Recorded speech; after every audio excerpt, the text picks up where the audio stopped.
This week on the Frame Savers, now that AGDQ 2019 is over, what are you going to do next? I'm going to Disney World.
This is episode 88 of the Frame Savers. If you are new to this podcast, we are a retro video game podcast that focuses on speedrunning. Speedrunning is a hobby where we try to beat video games as quickly as possible using whatever tricks, glitches, and strategies we have available to us.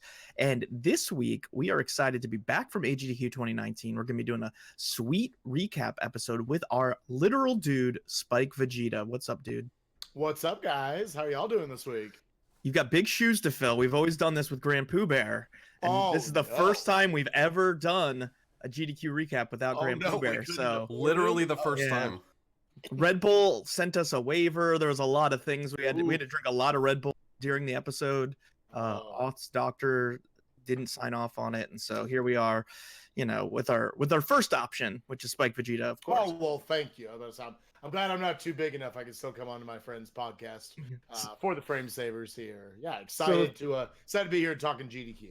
Absolutely. If people do not know who you are, which would be shocking, what do you do? What games do you run? What's your involvement in the community?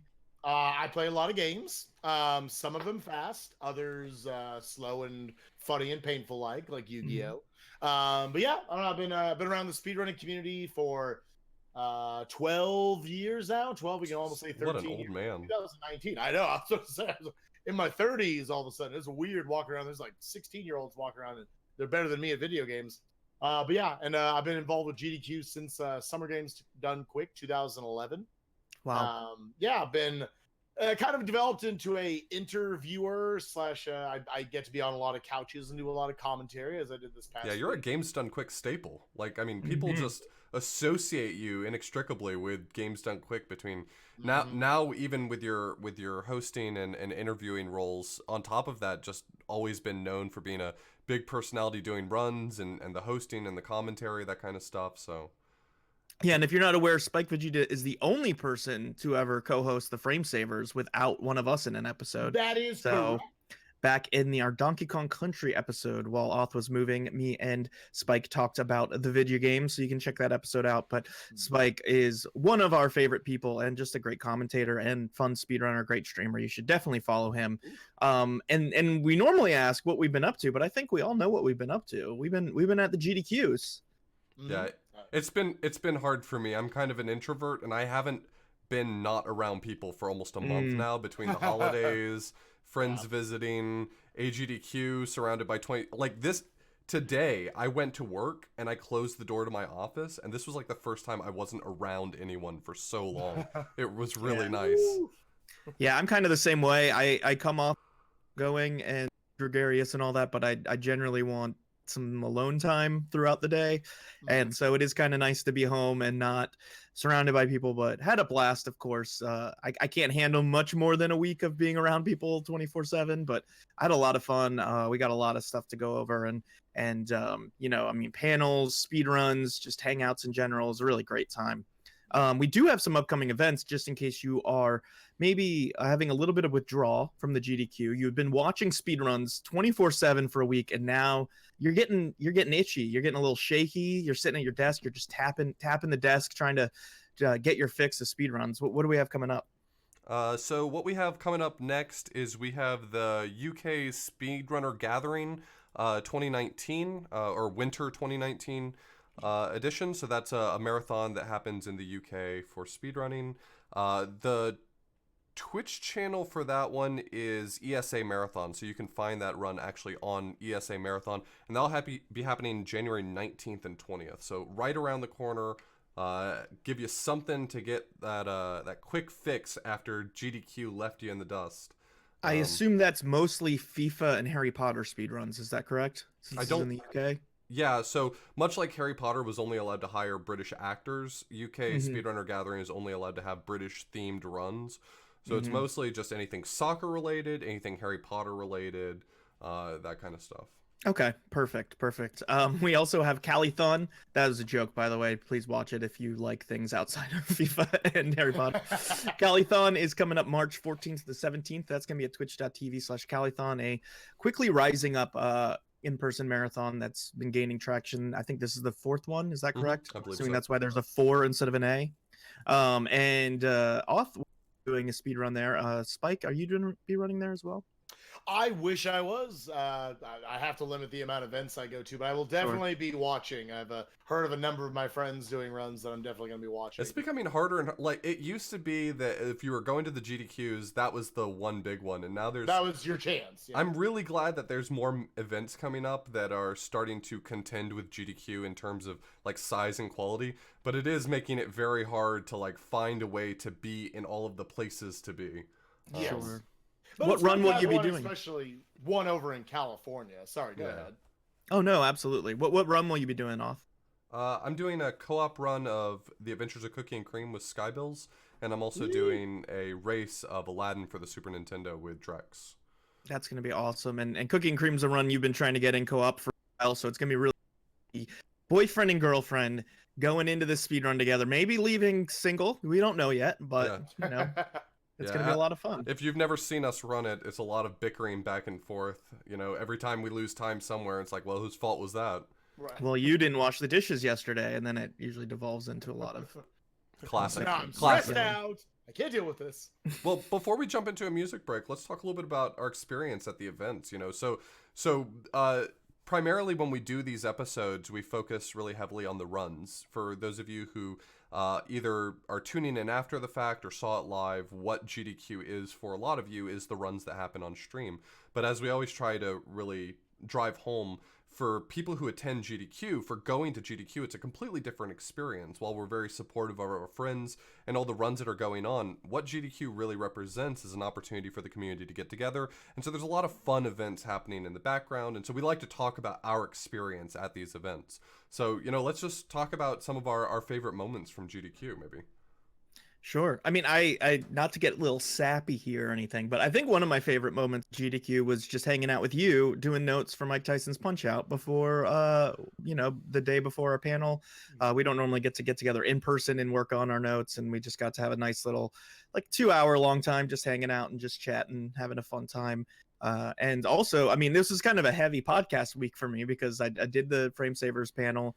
And then also, as a natural segue, we are part of the Warp World podcast. And I got to be on their GDQ recap episode while I was there. And on I Got One with Jaku, which I believe you were also on. So yeah, you've been on every podcast this week. Wow. That's amazing. Yeah, I also did an episode of I Got One. They had a really neat sort of in-person setup, and I think they were really trying to take advantage of having so many like well-spoken guests. So they just had like a line of people. I went up to Jaku and I was like, all right, if you want to record something, I have time right now. And he's like, great, we'll fit you in between the 2 I have to do before you and the 2 I have to do after you. And it's like, all right. So it was just like, yeah, if you're not aware, I Got One. So I was under the impression that I got like a tech podcast or something like that. It's about business ideas, but it's basically a comedy podcast, and it's a lot of fun. It's a lot of outlandish ideas. You know, kind of when you sit around with friends and you say, well, what if monkeys had lasers on their heads? And then you just go through the whole gamut of the consequences of that. That's kind of what the podcast is like. And it was quite a bit of fun. And it sounds like they had a lot of really fun guests come on throughout the week and knocked out a bunch of episodes. So definitely check that out. On top of that, me and Chad and some friends went out and did karaoke. That was a good fun time. That's kind of a GDQ tradition for us. So we were belting some bars, you know. Ooh, what's your go-to song when you go to karaoke? So my go-to is Usher Confessions Part 2. That's It is. usually Every one I time kick off with. every time I've ever been to karaoke with John, all 2 times of it, he starts with that. So Yep, that's because I was always in a band and I can sing okay or whatever, and like, fun to have somebody. I guess in like a smaller room, the kind of Korean style karaoke that we go to, it is fun. But like if you're going up in front of a big group of people and you sing well and you just sing kind of deliver a song as intended, it's kind of boring. So it's fun to kind of pick a song that's a little bit sillier and a little bit less, I guess, I don't think people really think of me as the Usher of speedrunning, so it just kind of I think comes off funny. But Author Blue's always coming with some hot songs from all periods of time. He's a Renaissance man. A lot of fun there. What about you all? Oh, are we talking about karaoke? Oh no, just I mean, I know you got a world record at GDQ, so you couldn't Wait, even what? slow Yeah, down and not get world records there. Yeah, I think the only other really specific memory I would want to mention is that me and Smartball, buddy of mine, we had been working on this co-op NES game in the past. We worked on it at last SGDQ, but we never got a run completed. And so this time we sat down, we really grinded out the levels, made sure that we had our ducks in a row, and we really grinded down a really good co-op time. We wanted to put together a video so we could use it for submissions for future GDQs. And since we don't live really close to each other, it was a little harder. So we took the time, probably over the course of the entire week, maybe about 6 to 8 hours we worked on it, maybe a little more. But we ended up with a time we were really happy with. It's a little homebrew game called Nim and Nom for the NES. It was made last year, and it's really good. But we're really proud of it. So, how about you, Spike? Yeah. What have you been up to all week aside from them working you like a dog? Yeah, it's if I had to describe the way people ask me, what'd you do? It was mostly like going back and forth from the stream room to various practice rooms and everything, learning about runs. If I had to give my like pleasure moment of the week, it was I made the great decision. People have been watching my channel lately. Have been watching me play Yu-Gi-Oh! Forbidden Memories. That's which, like, the truth about it is, people are like, why do you do that? I always get, why do you do that? I find it's fun. Believe it or not, you can play awful video games like this one and get fun out of it. That can happen. And also, I grew up playing card games as a kid. So I had this addiction to like opening up booster packs and seeing what new cards I was going to get. This game gives you that dopamine release for free constantly. So I was like, okay, this game's awesome. So I brought it with me to GDQ, set it up in our room. I knew I was in the room with myself, Michael Goldfish, and Bloody Biscuits. And I said, all of us throughout the week, we will beat the game one time, because when someone's in the room, they'll grind out, a few duels, set down the controller, go do other things. That instead turned into, we got, I believe, over 20 different people addicted to the concept of playing Yu-Gi-Oh! Forbidden Memories, because everyone walks in, they're like, what is this dumb game? And then they like watch for about 15 minutes and they all go, oh no, I get why you like this, and I like it too. So all of a sudden they're like, hey, so can I try it a little bit? We beat the game. I said my goal was that we beat the game one time this past week. We beat it 3 times, and we were heavy working on a 4th one before World 9 had to take their PlayStation 3 back. We've got an entire community now ready to play this game now that we're back. Because Skybills has run that as well, correct? Yeah, Same one? Yeah. Oh, she has? Yeah, oh yeah, Sky she's done a loves couple that game. attempts. I get the appeal of Forbidden Memories. Like, I think it's a really stupid game, but I it's mean that awful. It is an awful video game. I mean that in the way that I think a lot of the games I play are stupid too. But also at the same time, like, that game is just completely off the rails. The only thing I truly understand about Forbidden Memories is that every pair of cards combines to be a twin-headed Thunder Dragon. Yes. That is your goal, to make your deck where no matter what you draw, you can make a twin-headed Thunder Dragon, because the game cheats a lot, so you have to understand how to make your big boy fusions. The game tells you nothing. Sure. Absolutely nothing. You just you rent that game as a kid, and you just start putting cards down, and you just get destroyed by their like 5,000 attack monsters on your 500. Oh, that's interesting. I knew Sky was into Magic the Gathering, so it might be the same kind of connection she has to it that I do. It's a card game. It's free. So. It's out there. Speaking of just groups of people playing games, I also really enjoyed playing a lot of Smash Ultimate this week. kind of a perfect game to play with a group of people in the different hotel rooms, and fun to watch friends that had never played it before go from having no idea what's going on to really enjoying it and getting really good. So we had some really fun tournaments in the rooms, along with our typical Jackbox, which is always fun. Jackbox 5, is that the new one that came out? Had a lot of really it's got a lot of really cool games that kind of I feel like give better opportunities to make fun answers that aren't all pandering or all different things. And so I had a lot of fun.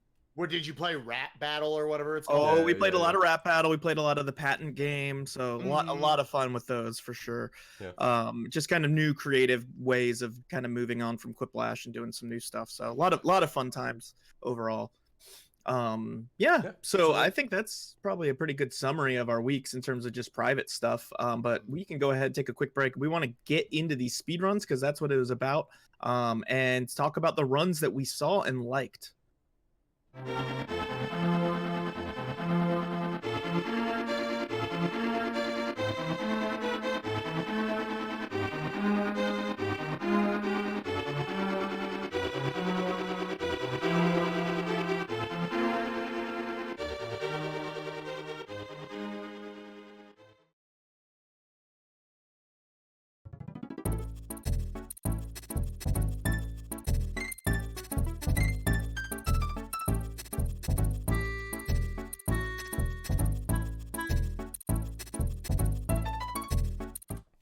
All right, so we want to talk a little bit about the runs that we saw and the runs that we liked. So wait, there were runs at the event?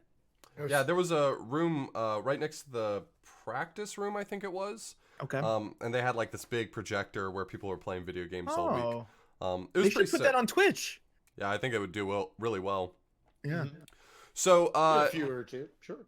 Yeah, I think the first one that I definitely want to point out on here is going to be the opener for the marathon. I think that's a pretty obvious choice for us to start talking about. And it's an obvious one for me to grab off of the list because I was on the couch for the opener. And a lot of people came up to me after the run. So the opener was Hollow Knight by Visuals. Looks like such a cool game, too. I haven't gotten to play it yet, but it looks really... Yeah, so that's sort of an interesting segue. A lot of people came up to me afterward and they said, I didn't know you played Hollow Knight. And I said, I did not. And so I recounted the story several times of Visuals reaching out to me and saying, do you want to be on my couch for Hollow Knight? And I said, well, does it bother you that I've never seen or played the game? And he said, no, that's perfect. And that's basically how I ended up on that couch. Now, I definitely know there's a lot of people in our community. I actually think Spike is a great example of this. People in our community who do really well blind couching, for lack of a better term, where you end up on a couch and you just ask really good questions, the questions you know everyone's thinking. And I never realized, because I've never really tried to do that so much, I never realized how hard that actually is. I've done that before and to varying levels of success, but I've never gone into a game that had that much to it, that wasn't just like goofing off. And I realized that's a real skill on its own, one that I think actually I lack and that I would like to get better at.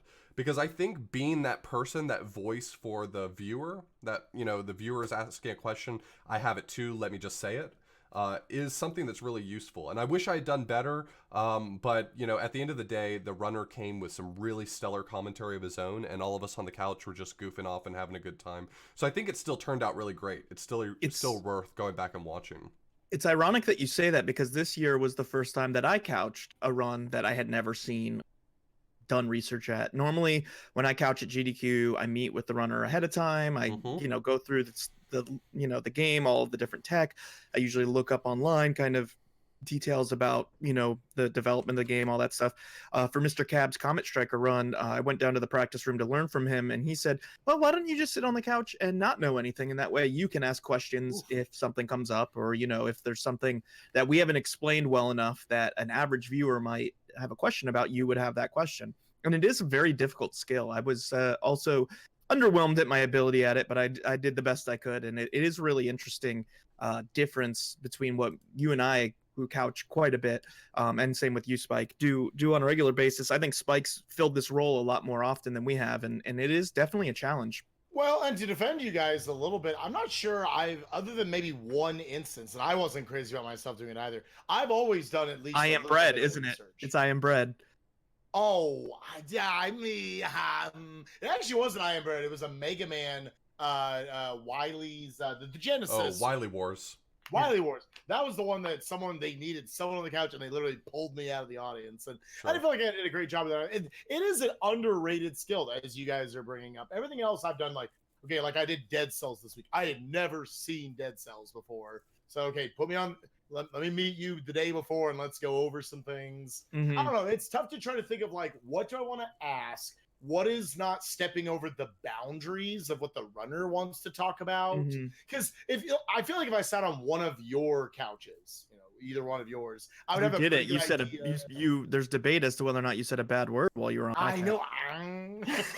Maybe we're convinced I said that.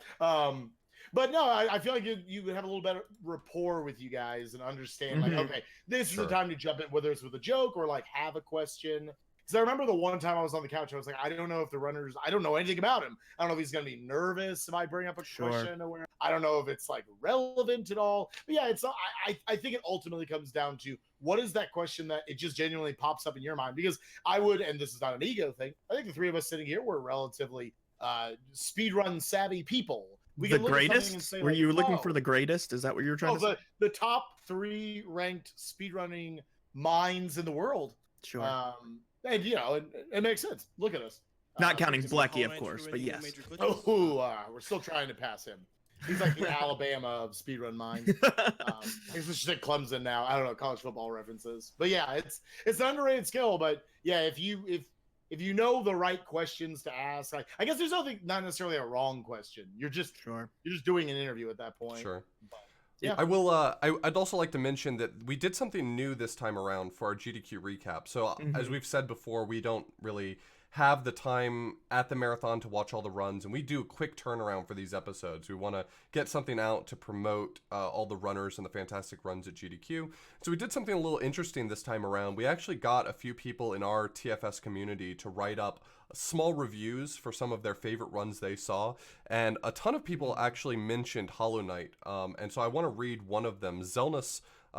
So all of these are going to be available after the fact on Twitter and on Discord. You'll be able to read through some of these reviews if you want to find runs that you might be interested on your own. But I want to write that I want to read through Zelnus's. He wrote that the entire run except for 2 or 3 spots felt flawless as someone who doesn't watch this run often. The couch kept a nice dry humor that kept a level head, and a few times the runner couch did actually lose it with laughing. There was a lot of really good rapport back and forth as everyone sort of got a little bit more comfortable throughout the run. And the Path of Pain had a bit of a snag near the end in the last haul. It was a really strong opener that could almost be considered too good, as it'll be hard to follow it up. I think Visuals did an amazing job with this one. I think everyone was a little nervous because it was the opener. There's a sort of, we just started the marathon jitters, but we found our stride about halfway through, and it was really good. You want to start out strong. You don't want to, like, the first run to be like, well, I was 5 minutes over estimate. I died 3 times. The couch was bored. Like, it does add a little bit of pressure. Whereas, like, 4 or 5 more runs in, then at least you're like in the meat of it. Sure. So, but our boy that's awesome to hear about the positivity and the fun you guys were having on the couch, because it's like we keep saying it's the table setter. It's the trend setter of the event, that we're a group of people having fun. People have been criticizing GDQ for years. They're like, oh, it's too corporate. It's not fun anymore. People can't feel like they can say anything. And we're seeing it from you guys. Not that I necessarily agree with that stuff, to be 100% honest. Right. But it's cool that right off the bat, we're seeing like, hey, we're just a group of people playing video games, but really, really well and really, really fast. Yeah. And we're having fun here. So that's Speaking cool. of the first day, quickly after the Hollow Knight run was Mega Man 02, which I only caught a bit of. I believe I was with you, Chad, and we watched a little bit of it in the room by Crank Dude, but that actually was the world record for the category. I don't remember which category it was. Was it just any percent or was it? But it will look, I mean, we were watching it and we were like, I don't know much about this run, but it looks like it's going really well, because he was getting some zips and clips just very cleanly. It looked like, yeah, I remember watching that. Quick. We were that ended up being the world record. We were both like, this run seemed, we knew nothing. We were like, this seems like it's going real well. Yeah, it's like, this is just looking like a very clean run. I don't know. easier run, and this is no, it was just a world record run. So really cool to see somebody get world record. You know, I think within the first 4 or 5 runs. I want to go back and watch the whole thing, but watching just a bit of it, there's a lot of really cool clips and zips in that game, and looks pretty technical. And it's a cool series. The Zero series doesn't get a ton of credit. As somebody who ran Azure Striker Gunvolt 2 at GDQ, this is kind of, you know, the precursor to those games, and the style of movement and gameplay is really neat. So I definitely recommend checking that out. Yeah, Zelnis included this on his top 3, actually. He said it was a very high-quality Mega Man run from the quasi-RPG offshoot of the franchise. It had superb commentary, while the runner was able to really focus in on the run. And Mega Man 02 is a run where you're usually about 3 hits from death, and the bosses are unforgiving. And it's balanced by a lot of health drops, no ammo management, and lots of extra lives, but you skip all of that in the speedrun. So it sounds like it's a really intense run, and for the runner to be able to produce a world record off of that sounds just absurd. Getting a world record at GDQ is crazy, and getting a PB. It's just, I've gotten a PB once at GDQ. Granted, in a category I didn't run very much, so that's a big reason why. But it feels good putting, you know, when you submit that VOD to the leaderboard, and you're like, "Here's the GDQ VOD." Right. Boom. Then you never run that game again. I can't run Rocky and Bullwinkle SNES ever again. Yeah, it's over. Because the world record is from GDQ. I grinded it so hard in the private practice room before it that it was like easy world record when I did it at GDQ. And I'm like, well, I guess I'm never running it again. Yeah. My favorite block, I will say, was Awful Block, and is always Awful Block for all GDQs. And this Awful Block was really strong. They went big on it, which I appreciated. It was like 8 hours long. It was very long, starting off with Mega Man DOS, which both of us were on the couch for, which was a lot of fun. That's a very strange Mega Man game Capcom was aware of that exists, and it was just a really strong kickoff to the thing. Liz did a great job at just bringing the energy, bringing the silliness, and kind of setting the tone for Awful Block. Also, big fan of Virtual Highlight. Was hilarious. That was crazy. I'd seen that game in Angry Video Game Nerd recently, and watching the speedrun of that was hilarious. But Urban Yeti for me was maybe the highlight. Like, that was just such a strange. It was a GBA game where you are a Sasquatch looking for love, and every time in between the different levels or scenes, there would be this green like picture of the Sasquatch, and the whole crowd would scream like they were terrified. And normally those memes like kind of don't work out well, but for me, I thought it was hilarious. I did contribute, and it was just, I thought it was funny. The whole mood of that room was First great. of all, Virtual Highlight never disappoints. Yeah. It's this really absurd, like 5 frames per second speedrun that is, I think the thing about Awful Block that I always love so much is that these games are often super legitimate speedruns. Like, almost none of these runs end up just being goof-off runs that people threw in for no reason. Like, the people who run these games take these games really seriously. It just so happens that they're also really absurd at the same time. So, like, Virtual Highlight has a ton of really cool tech. It's a game that has a randomizer seed, because every time you play it, it's random. And so they've actually determined, like, what's a really good seed that they use in marathons. And I think it's the same seed that they use for speedruns. And this run in particular was 100% as well, so it did a really great coverage of the entire run. Virtual Highlight, like, if you have to pick just a handful of runs, I think this is a strong contender for going back and checking out. Yeah, I saw absolutely. Virtual Highlight by Jair at this past RPG Limit Break. I had never seen the game before. I'm not sure I had ever, so I was kind of vetted for it. I've never laughed harder in my entire life watching a video game. This is, as you say, it's absolute absurdity. Everything that goes on in it, how they, like, the company in this game made a lot of great games back in the 90s. This was not one of them. Yeah. But, the Highlight series in general, Highlight in general, just a strange series of video games, starting from the NES version, then there's Super Highlight, Virtual Highlight. Like, none of these games have aged particularly well. They had good concepts, and this one definitely historically bad. Also, Star Wars Episode 1, you got to see that. You ran that for 12-hour challenge. Yeah, that was my 12-hour challenge game, and so I was invited to be on the couch for it. It's not up on YouTube yet, which I think is a real shame, because I'm very biased here, but I honest to God think it was the best run from the marathon. I think that if I had to tell you to go back and watch exactly one run from the marathon, I think that Star Wars Episode 1 is the one, because not only is it a highly technical speed game that St. Million played really, really well, like he had a great showing of it at GDQ, but it was just like side-hurtingly fun. Like we were all laughing so hard, and at the end, he showed off a few like really cool glitches really quick back to back. And it was just, maybe it was the 5 a.m. talking, but I could not stop laughing on that couch. It was so good.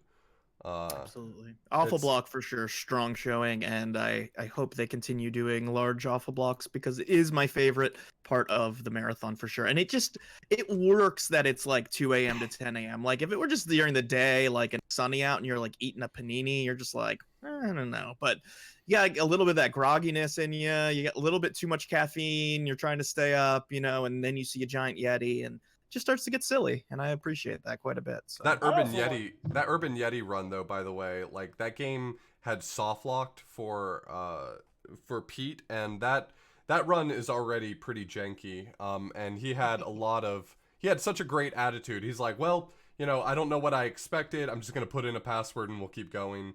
But that run tried to make him stop. The game tried to make him stop.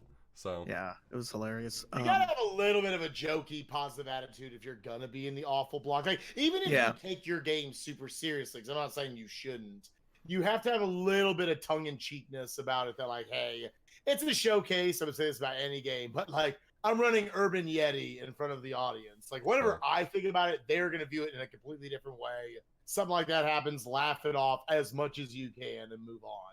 Yeah, I mean, a lot of the Awful Block games are obviously not programmed very well, so there's a lot of pitfalls there. I know, like, Baby's Kids is probably the most awful game I run. There's ways for you to just fall out of the bottom of the screen, and the game basically soft locks. And a lot of these games, you look at them, you're like, this isn't designed well. I'm sure there's a way to just ruin this run, and it makes it more fun, honestly. As long as you play it off as being amusing, then it actually works in the benefit of the marathon, I think. For sure. I saw / heard a lot of good things about the Thursday night, kind of primed. There were indie games all over the schedule. I mean, we started off with Hollow Knight, the table setter for this marathon. But Thursday night was kind of the most prominent of the indie blocks, having stuff like The Messenger, Cuphead, and Celeste. 3 absolute indie darlings in the last 18 months. Yeah, for sure. Yeah. I mean, this last year has been really good for indie games, for sure. I mean, Celeste is probably my game of the year from the last year, just in terms of the kind of games I would play. And then Cuphead, obviously, from the year prior, has been a strong contender, and people love watching TMR run that. He's put a ton of work into it. The Messenger also rated as one of the best games. So they had a really strong block that night with some really good speed games. And it's always great to see TGH running Celeste. He's such a talent in our community. Just an S-tier speedrunner. So yeah, you pretty much can't go wrong with TGH playing Celeste. And he was playing all chapters, so it was nice to. I mean, it's just great because the game keeps morphing, and you feel like for a game like that, maybe you don't want to have it right away back to back because it's a really popular indie, but maybe it doesn't have quite the pull that some other games might. But the game keeps morphing so quickly that, I mean, you could probably have it again next time and the run would look completely different again, so there's just no harm to it. It's kind of one of those speed games. It's amazing we're hearing this from an indie game, not a AAA title, that has, it seems like a literal infinite skill ceiling. Right. That there's no limit to how fast you can move Madeline across the screen, and utilizing all the different pieces of tech they found off every corner boost you can possibly do, every hyper they do. And TGH, he's the chosen one. He's the one who decided to take that game and push it as far as he can. And we're starting to see a lot of real competition for him. So hopefully we can see another race, I'm hoping, for Celeste. Yeah, we did an episode. We did an episode on that game, episode 70. And we had TGH on. We covered so much of the tech from that game, and I guarantee you that episode is entirely obsolete. Outdated already. Yeah, a race would be really fun to see in the future, just because I do think GDQ does a lot of races where the race doesn't really make the run more interesting, in my opinion. But Celeste is one of those games that really tailors well to a race format, and I would really enjoy seeing that. And I feel like they've noticed that. I feel like if you look, I don't have like actual statistics on me, but I feel like I remember race races and GDQs used to be something closer to like around 20 or so different games. Now I feel like it's closer to like about a dozen. You look through the day, there was like 1 to 2 races a day, and that was it. And I don't know like what to read into that there, because as you said, not always do you need a race for a game to be interesting. And it feels like you need certain games. Like Super Mario World has kind of earned the right to have a race after it's been showcased X amount of times. But I don't know. I can make the debate. Celeste has kind of earned it again, even though their first showing was a race. I think they kind of went away from less popular games being in races, which I believe was smart. Because if the crowd doesn't really know the run, then there's no reason to make it a race. Like, you want to be able to highlight what's going on. But still, there are runs that I just think work better as races and don't. Like Pokemon Gold, which I really enjoyed watching this GDQ, was really comfy. That kind of game, like, unfortunately for whoever loses, it's like there's no way to come back once you get behind, from what I've heard. There's other games like that, but they have done a much better job of being more selective for what actually when a race actually benefits a run versus just kind of is, I think that's the thing, though. Ancillary. I think that in the past they probably used races as a way to get more people's runs in, and now is this going to enhance the experience to see it as a race? And I think by and large the answer is no. I think for most games, being a race does not make the experience better, and it's only when there's a compelling reason. Either this is a very optimized speed game and we'd like to see the 2 best people do it, or maybe this is a game where you can play it a lot of different ways and we want to see a variety of ways it being played. But I think for the most part, they're much more discerning about whether or not it's going to enhance the experience overall. Absolutely. One trend we've seen them do where they do a lot of races, they've kind of standard had relay races. I like those, though. Over the last 3 years or so now, they've kind of consistently done one every time, just about every time. And this year they did the Mega Man X 1 through 3 team relay race, which I really love this idea because it can involve a lot of people within the community. And Mega Man X has had so many showings, particularly as races, that I think they're simple enough to watch to where you can earn it here. And this relay race was a ton of fun. Yeah, I think in general, Mega Man games make for good races, and especially good relay races, because it's easy to discern what game you're on and how far you've progressed through that game. So it's one of those things that different boss orders and different strats can make for very interesting comparisons between players / teams, and that this game it's not harmed, at least, by making it into a race. Right. This trend began with the Ninja Gaiden relay race, I believe back in 2015, maybe. That sounds right. And it's been pretty consistent. Then there's the DKC one. There's been some Mega Man relays. 2D Mario one. 2D Mario one, which was my favorite one, probably, of all of them. I don't know if was as much hype this time for X1 through 3 as there has been for the relays in the past. At the event, at least, but I do really like these. I hope they continue doing it. I don't know if it's getting less exciting because it's been done before, but I think it's a really cool format, and like you said, gets to highlight a lot of different runners and multiple different games very quickly. You don't have setup breaks in between and all that. You can get Mega Man X 1, 2, and 3 all in that 2 hours. So I think it's cool. Out of curiosity from you guys, is there, because we've gone through, we said Mario, classic Mega, X, Ninja Gaiden, DKC. Is there a particular series that you would like to see them pull on next? For Castlevania would be good. I know a lot of people brought. I'm assuming Castlevania 1, 3, 4 as a relay. That's what most people propose. I'd like to see 1, 2, and 3, but with the added caveat that 2 needs to be played with a marathon safe route, because having everything come down to blob boost in Castlevania 2 can be a little bit rough. I'd love to see Castlevania 1, 2, and 3, the proper NES trilogy. But also 1, 3, 4 I think would be a great fit because they're like the primary classic Vanias. So I think a Metroid 1, 2, and 3 would be cool. That's across 3 different systems, of course, or 2 because you have Super Game Boy. That would be a lot of fun. I would love to see a Game Boy Mega Man relay. That's never going to happen, but that would be fun for me to see. But yeah, they haven't done like a Zelda 1, 2, 3.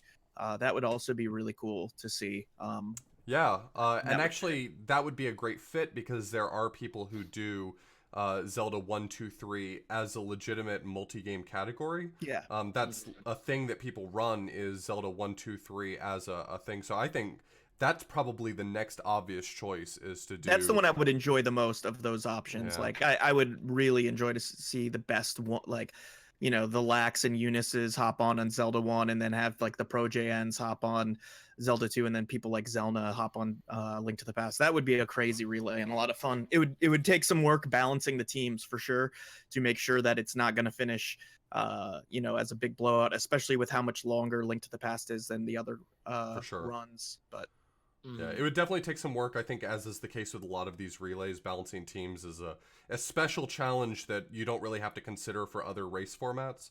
You know, when GDQ accepts 2 runners, it's kind of accepted that they're going to be pretty close to each other because they're going to use marathon strats. But if you're not careful with actual teams, you can end up with a real blowout on your GDQ hands. has done a really good job of that from what I've seen. Like, I feel like none of the relays that I feel like teams were too stacked in one direction or another. Right. So I felt like you felt like every team had a puncher's chance, which is important.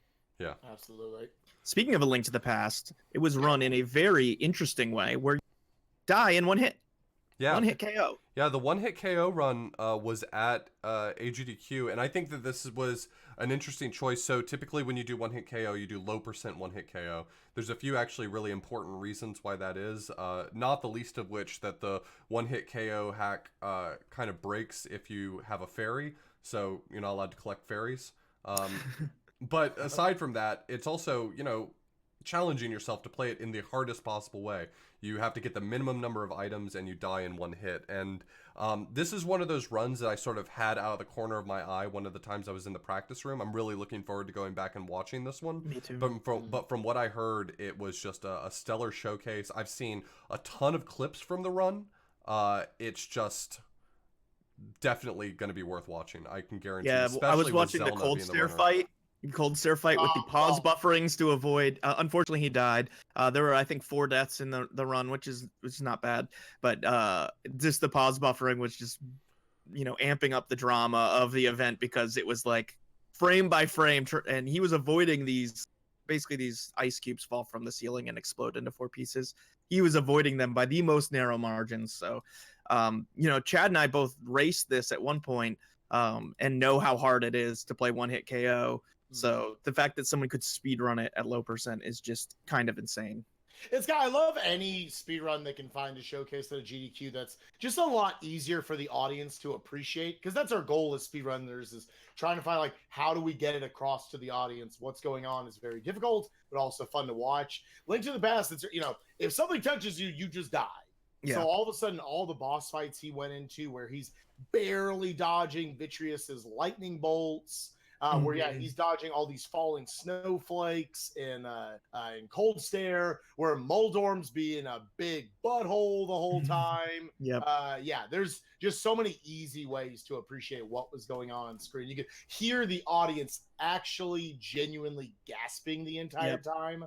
That makes for a great marathon run. And it's such a hard run as is, like, and you take intentional damage in so many spots that it really does change up the run quite a bit. Yeah. So a lot of fun to watch that as well.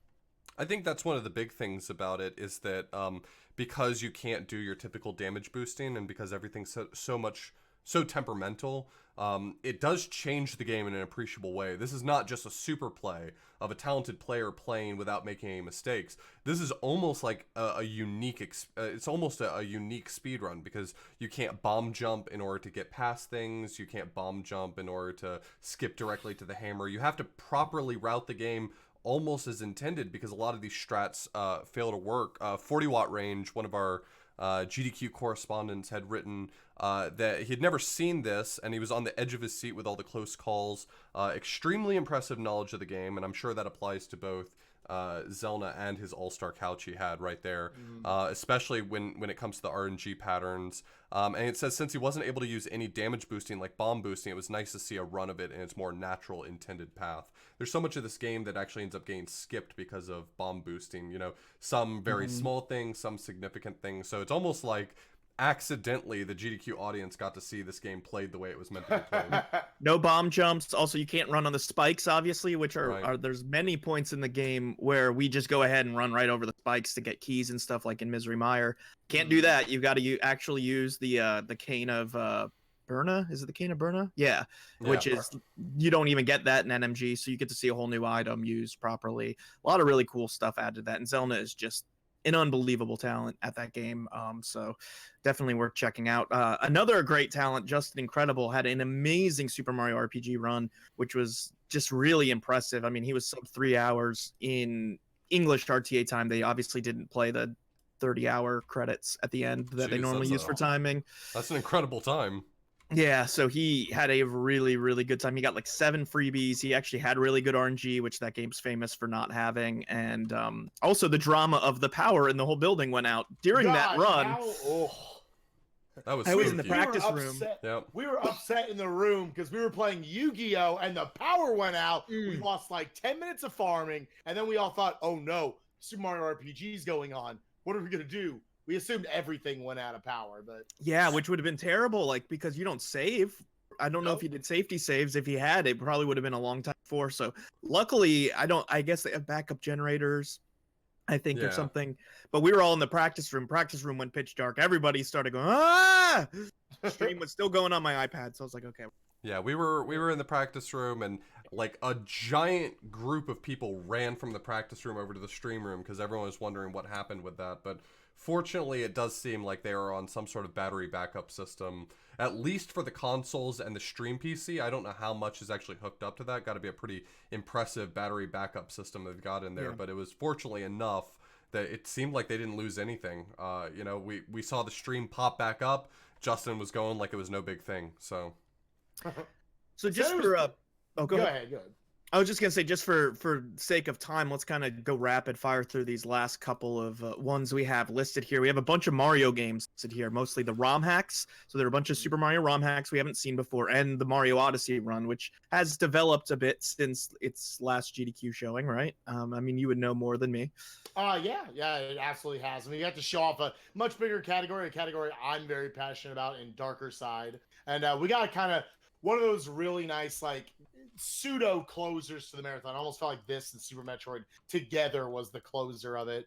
And I mean, Bailey knocked out of the park, had a really good run, and we got to watch in about 10 minutes. We raised $150,000 at the end to hit 2 million. So that was a joy to be on the couch during. People love their anime, man. Amazing to watch anyway.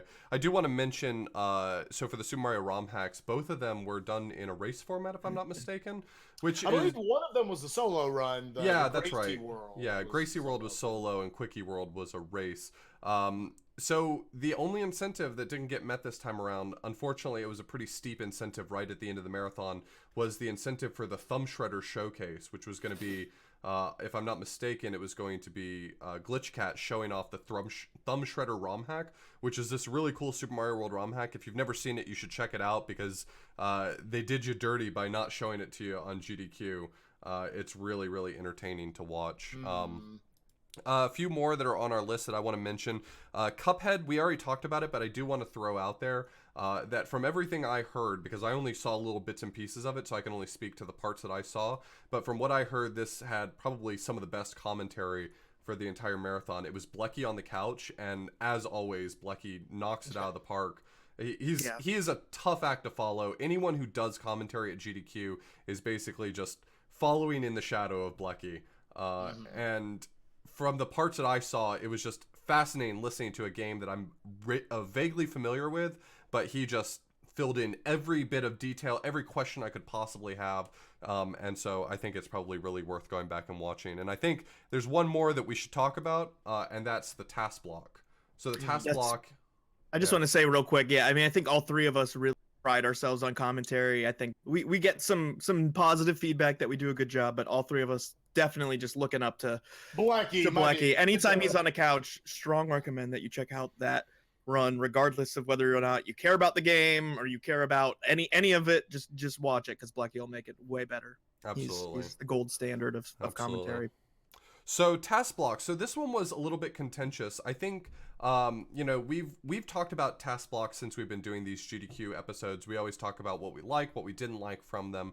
And, they've gone in a lot of different directions. When the task block started, it was pure console verification of existing tasks. And then as it went on, it became more and more, I would argue, technical demos. So things like, building Skype on a console or letting Twitch chat or displaying Twitch chat in Pokemon. things like that. So it became more and more of that sort of thing. And I think that this one was sort of an interesting mashup of a lot of those. So we had a we had a replay, a video replay of the Aria of Sorrow task, which is All Spirits task, which is a fascinating task to watch. I think that was, for me, the highlight of Task Block. Then there was a showcase of a new tasking framework called LibTasks. So there's a new bit of software that's been built for tasking that is Linux only right now, but it allows people to task PC games as long as they have a Linux version of them. And then finally, there was a donation incentive for a Super Scribblenauts playthrough, but it was interactive. So they had built a device that would take information from GDQ chat, and it would actually type out answers and interact with the game through an actual DS. So it had a stylus, and it was tapping in different locations on the screen to perform this. Let's call it a super play, because I don't think it's really fair to call it a speedrun. It wasn't that. But what did you guys think about this? So for Task Block, I know we might all disagree, agree. I'm really glad that they went back to doing actual tasks of games. So that is a positive for me. I like watching actual tasks of games. They went off on a kind of really cool direction for a while that was super technical, that I think was above a lot of people's heads, including my own. Even though I'm technical, I'm not quite as technical as some of you there at the GDQ, and I think it was really cool that they did the Skype demo and all that, but ultimately kind of a little bit too separated from gaming, in my opinion, I guess. What do they call it when you upload your brain to the internet? The Semblance? Singularity. I was concerned about singularity. It was really what I was just It's a little good bit to be afraid of that. It was, good. yeah. I really liked the Aria of Sorrow task. I thought that was really fun to watch. It was really cool. It was clearly something that highlighted speedrun tech that was probably not executable by an individual runner, and I think that's what the task block should do. Stuff that you really cannot see an actual live runner do. The other games, what was it? The ROM hack? The ROM... There was Mario. Yeah, I've never seen that before, so for me, it was like I didn't really know what I was watching, and the Scribblenauts one, a little underwhelming to me. I didn't really get it, but I really liked the Aria Sorrow, and I think Dwango does great work, and so I'm willing to watch any of it. But of the ones that I watched, Aria of Sorrow was by far. If I could be a little bit critical, I think the one thing that I heard a lot of complaints about that I agree with wholeheartedly was that I think that while the tech demo for Super Scribblenauts is really cool, the actual existing tasks for Super Scribblenauts is really, really cool. And I'm not sure whether or not the interactivity was necessarily an enhancement all that much. It was a really brief showcase, and I think seeing the Super Scribblenauts demo might have ended up playing a little better for that audience. But I still think it's cool what they were able to demonstrate, nonetheless. Because all of the things that people are voting for in chat, all of them would work, right? So they would all progress the game. So it was kind of like which wacky and I think everybody was aware of that. Yeah, everyone was aware of it. So it was just kind of, I mean, it was cool. It was definitely like a Twitch plays kind of situation, but ultimately fell a little bit flat for me. Yeah, it's one of those where one thing I will definitely agree with, and I did not see Task Block, but I have seen Aria of Sorrow speedruns and tasks before. I think this is a fascinating watch from all standpoints. And so I really like that, like you said, John, they just have a vanilla task at each of these. I've been saying for years, they at some point just need to upload, here's just the Super Mario 64 120 star task that we're going to do in the middle of it. Have a bunch of people get on, get comfy, get a box of pop, get a bag of popcorn and just watch it and react to how crazy it gets. I think Aria of Sorrow can give you that similar sort of feel. I think some of the other stuff I've heard, I know I've talked to some people who thought Mario was fine. It was just a game that nobody was familiar with. And it's really, really scary when you're working, I think particularly in a task setting with a game that the average person has never played, because they don't really have a frame of reference there. I know you can say that for speedruns as well, but I don't know, it feels a little bit different from a task standpoint, because then this isn't even a human playing this at this point, and it ends in 12 seconds. So My only That's- opinion about the Mario thing, my only gripe about it was I actually think when they showed it off initially, it was really cool. It's like, I mean, I've played it. I've actually done a speedrun of Mario, so I'm not quite that camp. I already had some familiarity with this. And I think when they did a speedrun of it with LibTas, I thought it was really fascinating to watch. It was moving absurdly fast. It was really cool to see. But I think the misplay there was that they did an any percent run, and then they said, now do you want to see it warpless? Because my answer was, no, I'm good. At this point, I'm good. Yeah. I had seen it. And so it was a lot of just more of the same. And I think that might have been the misplay, in my opinion. Otherwise, I think that all of it was fascinating to watch. Sure. Yeah. I just want to highlight, like, Dwango's great, and I love him, and I think the work he does for Task Block is always amazing. So the fact that we're being critical, I don't want to come off too strong, because ultimately I think he's just set a high bar for all the awesome stuff he's done, and that's the tough thing. I think it's probably really difficult to dial in on the right things that are going to be the right combination of interesting to the viewer and sufficiently cool. I mean, Dwango's a genius. He can do anything with a piece of hardware. And so I feel like dialing it in is sort of the hard part, is like figuring out what's going to play best for this audience. And that has got to be a nightmare to work through. Yeah. It's the difference between live theater, improv, and a film. People go to a play, or especially improv, and you naturally just, subconsciously you have lower standards that we don't know. When Spike gets up there and plays Donkey Kong, we have no idea what's going to happen. Sure. And there could be mistakes all over the place. When you watch a task up there, you go with these expectations of entertain me. I'm an audience member. You have done a very good job of entertaining me in the past, but that doesn't mean crap tonight. I want to see something amazing, and they've done truly incredible things over the years. So to have to top that every single time they're there, I do not envy having to go through that process. It's also a little less personal. Like, I guess when you watch a runner run a game, you're not going to be as critical because you see a human there. But when you watch a task, you're like, this is a computer doing it. I want to see the coolest thing possible. I can be as critical as I want. But like, when you watch a RTA runner, you're like, oh, well, he messed up. Of course he messed up. He's a human being. So I agree. It's a difficult line to judge what would be the best call. But I really liked the Aria of Sorrow decision. So for me, that was one of my favorite things that I watched at GDQ. I thought it was really cool to watch. The tech was really interesting, the movement tech and the fights. So, I'd like to see more of that personally, but I think, maybe there's something there for everybody, and people liked it. I do like getting chat involved, and that's cool. Getting involved in the right way is incredibly challenging. I mean, so. Sure. Yeah, well, that said, I think we're going to go ahead and take a quick break, listen to some fresh music from some game in the marathon, right? I don't know, probably. Maybe. Sure. Or some video game in the world. And then we're going to talk about the runs that we saw that maybe you missed.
So we want to go ahead and dive into some of the runs that we saw that stood out to us that maybe you didn't see, maybe a little bit less popular runs.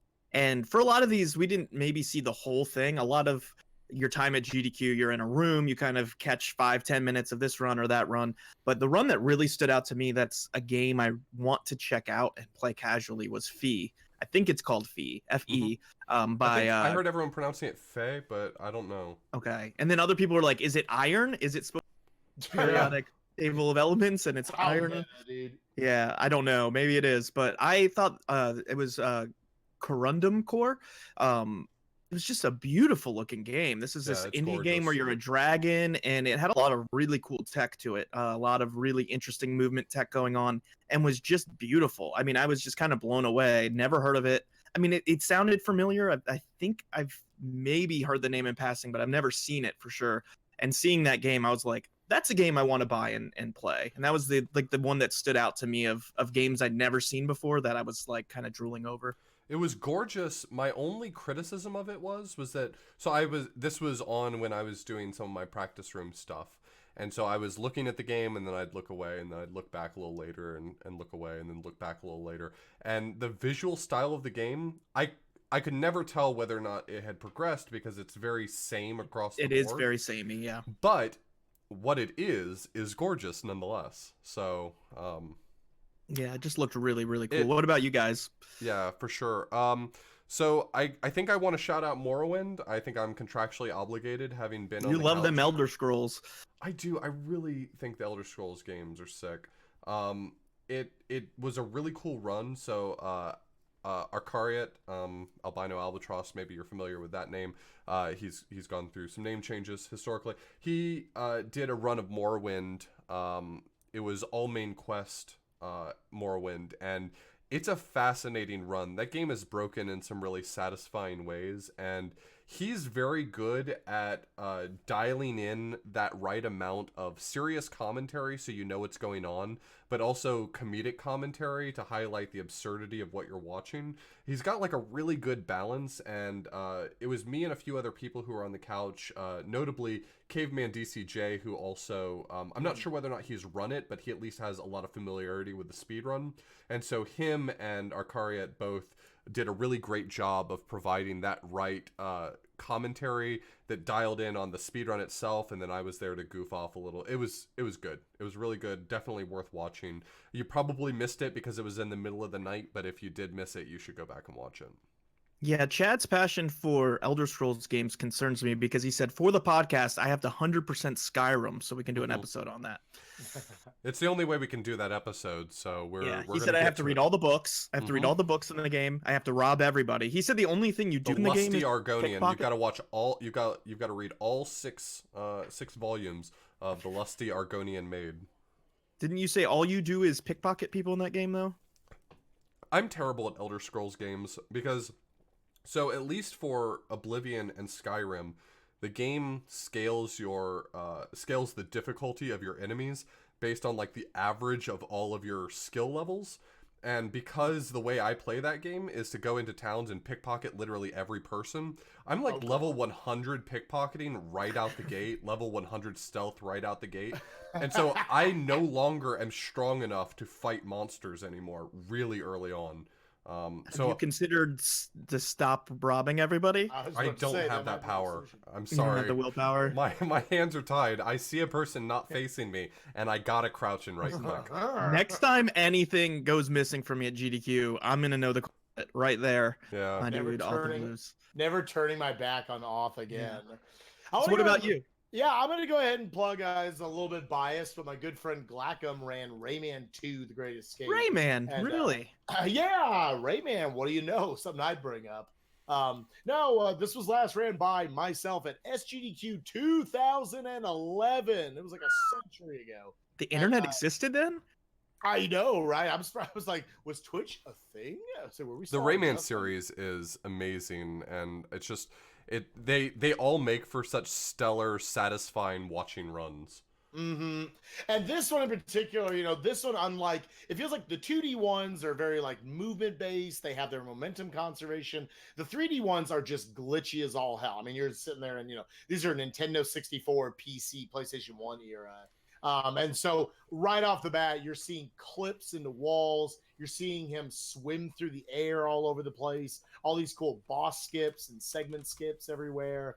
And Glackham really just nailed everything in the run. There was very few times where he even failed to skip a couple of times. And Glackham, just me and him had a ton of fun there. Our rapport is really good. We got to sing a song for an incentive once where it was all very specific, the lyrics that we had written out. And then he died immediately, so everything was destroyed. So we had to improv from there. But we got a really good response for it. So yeah, Rayman, it's one of those I would highly recommend to people. I think it's just a fun watch overall. Sure. Spike has many theatrical passions, so I'm very much looking forward to seeing this improv singing going on for sure. There's another one here I put on here that I wanted to ask you guys about, but Super Mario Brothers 3 mix. Did either of you? I know you're obviously both 2D Mario fans. Did either of you see this run?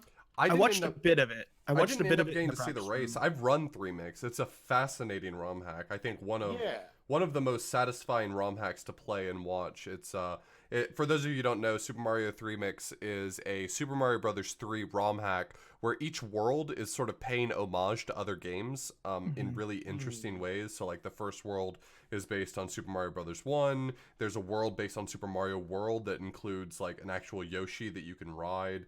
There's one based on Super Mario Land, Galaxy. Right? Yeah, there's a Super Mario. Yeah, there's a Land 2 in there. There's even a Super Mario Galaxy where where the gravity switches in different places. It's like they did some really interesting things with this ROM hack. There's a Super Mario Sunshine world. It's really cool to watch. Jabum and Mitch Flower Power are both just incredible at the game. So this is a strong I haven't even watched it yet. It's a strong recommend for me to watch. It was one of those watching. I remember, Oth, you and I were on a panel together at this past TwitchCon where we talked about not every Mario ROM hack is this like incredibly difficult game. No. Now, I was thinking maybe they were making it look easier than it was, and not to say like it wasn't impressive what they were doing, but it looked actually very approachable. Not a Kaizo hack. It's not. Yeah, I was sitting there. Okay, they're gonna do another Kaizo hack. I appreciated that GDQ for their schedule said we don't have to only pick the really balls hard ROM hacks. Well, that's the thing. They had 2 Kaizo ROM hacks. Quickie World and Gracie World are both technically under the header of Kaizo ROM hacks, but they're beginner Kaizo ROM hacks. They're Kaizo ROM hacks that were designed for people who say, I want to try a Kaizo hack, but I don't think that I'm good enough to do it yet. Like GDQ, I think did a great job of dialing in the right types of ROM hacks between 3 Mix and Quickie and Gracie World. I think that they all just show off the depth there is to ROM hacking. It's not all just Kaizo 3 Bowser, you got to beat your head against the wall until you finally beat it. So yeah, I'm looking forward to seeing that. I heard the Super Mario Land music and I like caught watching a bit of it. So I was excited as someone who's run Super Mario Land. Seeing that it would give homage and now hearing that they have Galaxy levels, I definitely am looking forward to checking that out. It's worth a play. If I can plug a game from GDQ that you should go play on your own time, download the patch for 3 Mix. 3 Mix was a passion project for Captain Southbird, who is the ROM hacker who made that, and it's just it way exceeds any expectations you have from even what you've heard here or what you watched at GDQ. It's just a ton of fun to play. So you would recommend that over somebody going and playing Virtual Highlight? I would not recommend you play Virtual Highlight. Would recommend that you watch a lot of Virtual Highlight, but I would not recommend you play it. Speaking of Super Mario and Super Mario Sunshine, there was also a race of sorts, I guess a bingo blackout race. Is that what it's called? Yeah, lockout. Bingo. I watched a little bit of that, but an interesting concept. They just had started doing bingo. I think at SGDQ was the first appearance of bingo with, was it OOT? Yeah, OOT, runner guy. But that was a solo. Bingo card. It was a solo. So this was a race with Panga and I don't remember who else. Sniper King. Sniper King. And that was a pretty cool idea that they were able to implement that. I know I don't have a lot of experience with bingo, but it is a big part of our community. A lot of people do a lot of bingo, especially in the Sunshine community. It's really strong. I've watched a lot of Sunshine runners do bingo races with each other. Kind of cool to see that different format drawn into the race. And essentially how that works is there's all these bingo squares with different objectives. If one of the runner gets it, then the other one cannot. They are locked out of getting that for the space, and you're trying to get bingo or at least get the most squares at the end if bingo is not achieved. Right. Yeah, it's really cool. Sunshine's the right fit for it too. Sunshine Mhm. has a lot of variety to it. It's a ton of fun, and both Panga and Sniper King are really great at the game. So It would be cool to see. I know crowd control in the future with bingo races, it could actually work in a way that would actually lock you out from even being able to get that objective. We talked about that a bit with those guys. Also, shout outs. Yeah, Ooh. if you missed the crowd control panel, that was also really good. And Chad was a part of that. That was my favorite panel to go to, obviously outside of the Frame Savers one. Yeah, the lockout bingo is a cool concept that I wouldn't want to see a ton of it at GDQ, but seeing it in one run is a really nice little homage to that community. I'd be okay with seeing a lot of that at future GDQs. I just love that for the first time at a GDQ, we got to see a form of someone gets to play defense on their opponent. yeah, That there's this whole mindset. And I love speedruns. Obviously, I've had a passion for speedruns for 2 decades now. But racing and speedruns has always been, you can't inherently affect your opponent in any way. Maybe a mental game at most. Sure. Whereas here it's actually, okay, if I'm Sniper King, I know Panga likes, maybe blue coin goals. So I'm going to actually let him have those while I, come over here and get these other goals instead that I know he's not going to focus on as much to work towards that 13 goal. It's something that our audience has to be groomed on, but already seeing so many people that I've read things about and heard things about that people loved this. I'd like to see this for Ocarina of Time. I'd like to see it for the other Marios. I think there's a lot of potential for randos and bingos that could be put all over a schedule in the future to always keep fresh and have something fun and different at GDQs. I think that's the big thing. I think that so many people view GDQ is sort of the speedrunning mecca where you are validated in your ability to speedrun by getting a run in. But I think at the end of the day, GDQ is really just a great showcase of the community. And I think that it's good to have these sorts of things that mix it up a little bit. Like if we had Sunshine, I know that Sunshine hasn't gotten a strong showing all the time, so I'm not trying to lean in on it. But if Sunshine had been shown over and over, mixing up a little bit with bingo isn't hurting anyone. It's not making anything worse. It gives us a good opportunity to have a game again that everyone wants to get in, but have it in a new way so it's not starting to get old. I think I would enjoy it more if I saw it for a run that I knew more. I don't know Sunshine that well, and I don't know OOT that well. So, like, if there were bingo for runs I knew more, I would probably be able to appreciate it more. But that said, it seems like overall viewership, I've only heard positive things about people being excited about bingo, saying the commentary was really good. They explained how it works really well so that people hopping in who haven't done bingo before were able to follow along. And, new creative things are always positive. So the marathon's always going to be primarily speed runs. I'm still not worried about that. I have no issue with speedrun adjacent things like this, or even like talent exhibition stuff. Like, it'd be cool to have someone come in and do Rock Band or DDR. They've done it with Tetris and that other rhythm game before. I think that kind of stuff just helps keep things fresh. Step Mania, keeps things fresh. Obviously, if the whole we had 10 bingo runs, then that's going to be a bit of a different story, but I like it. Yeah, so pulling back a little bit, what about Catbird? So I watched Catbird. It was actually pretty interesting to watch. This was the first ever mobile game that was at a GDQ under the console header, because it always tells you what console every game is being run iPad. at. This was the first time we ever had one say iPad, which was really interesting to watch. And he was playing right on the iPad. This was not like an emulator for iPad where he could like map it to controller buttons. Like, he had an iPad in his hands and it was touchscreen, so he was That would be tough for me, because with my OCD, I would need to wipe down that iPad like every run. Like all those fingerprints would just drive me in. It was really cool to see an iPad game in there. I'm all for it. I like adding something new and interesting, and it was a really adorable game. You're a cat and a bird at the same time. You really basically are a bat, though. Let's be honest. That's what it looked like. But yeah, It looked like a cool, cute game. It was fun. Yeah, it was really neat to watch. It was a relatively simple puzzle platformer game, relatively straightforward. I don't mean to say simple. I don't know how challenging it actually is, but it was a relatively straightforward, easy to understand puzzle platformer. And it's nice to see mobile games getting to the point where there are ones out there that make for good speedruns. It means that as a market share, mobile apps, mobile games are sort of developing to the point that they're making games that have a little more meat to them. So it's nice to see. Speaking of other games that people may have missed, you are a big proponent of the Wonder Boy series. How was it Wonder Boy 4?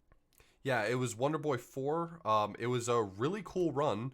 Unfortunately, Cyclone ended up getting the 6 a.m. shift, so you probably ended up missing out on it. Cyclone is so good at that game. It's fantastic. It's a fantastic watch. Monster World 4, sorry, not Wonder Boy 4. The naming scheme for that game is just an actual hellscape. But it's such a cool run. There's some really cool glitches in it. So he did the magical armor category, which is where you get this sort of debug item early on in the game that gives you a ton of health, a ton of strength, which negates a lot of the issues with some of the bosses just taking forever. It gives you an actual real powerful item right out the gate. And it turns out to be a really cool speed run. There's cool skips. There's all sorts of cool stuff. It's really worth a watch. This is a game that I played as a blind race probably 2 years ago or so. And I just absolutely fell in love with this game. It's fantastic. So this is one that I would recommend to go back and watch. Cyclone did a great job on it.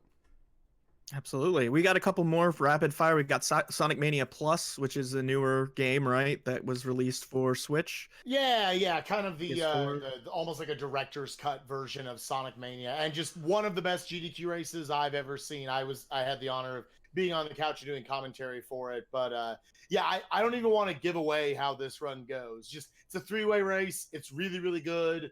There's big lead changes and swings all over the place. All 3 runners at some point in the lead. Highly, highly recommend. So you spend so much time at the couch at GDQ. Do you get a room or do you sleep on the couch Or as well? I just sleep directly there on the couch. If Okay. they ever set up a second setup, then I'll just stay on whichever one's not being used at the time. Sure. That's Because actually it makes just sense. sleep That's down there. probably why they got a couch, is because you were on it so much. They were like, well, Right. these chairs aren't going to be comfortable for him. He's got to stay here for a week Permanent straight. butt cheek implants into that. That's an interesting note too, because I noticed that they used a hotel couch this time rather than their own couches for the commentary couch. I always thought these are pretty uncomfortable, but maybe it was just comfortable, but you were sleeping underneath it, so it was a little lumpy. Yeah. It was a little weird having those couches, not to be too negative or anything, but I was like, why do we have this one? It wasn't an awful couch. It was, I can't imagine for the people like Final Fantasy IX and Wind Waker and Nier, the like really long runs being, that's what you get. See, I It was a like bad a couch. firm couch. It like was a firm bad couch. I was a fan John, of it. you're wrong. You're wrong I'm here. a firm You're couch just wrong, fan. John. Sorry, That So was any a, other- that was a Game Boy games. I run 12-minute games. that was a 20-minute couch at best. Yeah. When we first sat down on that couch, I told so this was for the opener. I told the other commentators, I said, "Man, this is a 30-minute couch." And they did not understand what I meant by that. I was commenting that it was 30 minutes before it was going to be uncomfortable, and they're like, actually, this is an hour long. I was like, oh, I know. That's the problem. To be fair, I did commentary for 3 runs. None of them were more than 20 minutes long. Yeah, exactly. I like that couch. Now it all makes Sorry. sense. Yeah. Not as popular as you guys. I don't get put on all these Now it all hour-long makes couches. sense. Oh, it Okay. was, man, you won that war. You So won. Any last last runs? last one I want to mention is Magical Quest. Yay. Magical Quest starring Mickey Mouse, starring Who's the that? Hulk. Is Mickey Mouse related to Catbird? He's the one with the ears up here. Oh. You know, the one He's with- going to be at AGDQ next year. Yeah. He will be. Oh, we forgot to mention that. Yeah, we'll talk a little bit about that later. We should, yeah, actually. So Magical Quest was run by La Hulk. La Hulk has done so much to make that game really, really optimized. He took it way outside the scope of what other people had done to that game. And I think what was really interesting about that game, especially for me, was first off, he was running on hard, which that game is already pretty challenging just in general between RNG and the challenges that game poses. Playing on hard is a real powerful move. That is exercise or showing off your dominance to the GDQ audience. But what I think was most impressive to me about that run was he actually made a few really significant mistakes early on and died and lost like 2 minutes and still managed to come in under an extremely high pressure estimate that he had given himself. So he put an estimate down that would have been ambitious for most runners to pull off without any mistakes. And he lost, a minute or two at the beginning of the run just from a silly, jitters, whatever, a death that cost him that time, and still managed to come in just under estimate. It was it was the LaHulk show. If you aren't familiar, LaHulk is just an absolutely incredible SNES speedrunner. He's one of those runners that when he gets a world record, he's probably going to hold on to it. And he did the dang thing. Yeah, I got to talk to him at GDQ, and we had just recently done Cart Swap with Pitfall being a game I had to learn for SNES, and seeing how much he had optimized that game and done it on hard for no reason, with basically no competition behind him, was like one of the things that just kind of gave me a lot even more respect for him. Not that it's pretty hard not to respect LaHulk and his resume, but it's cool to see how hard he will push games even without somebody biting on his heels. So I'm looking forward to going back and watching that as well. For sure. So let's go ahead and take another quick break. Then we're going to dive into the games that we wish we had saw, but we just didn't get around to. So we're looking forward to seeing them.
So, as we've said before, we don't get a lot of time at the marathon itself to watch all these runs. You might think that people go to GDQ to sit in the marathon and cheer on all the other runners, but there's so much happening behind the scenes that inevitably there's going to be more things that we miss than things that we catch.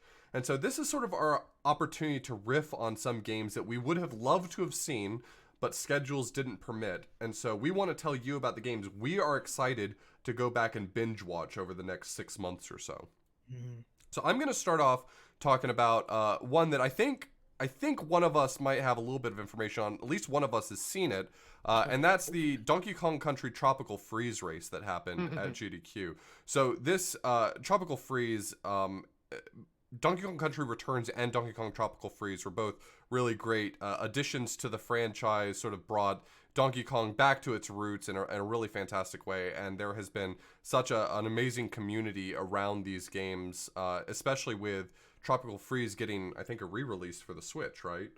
Yeah, re-release for the Switch, and it also brought with it another Kong you can play as, Funky Kong.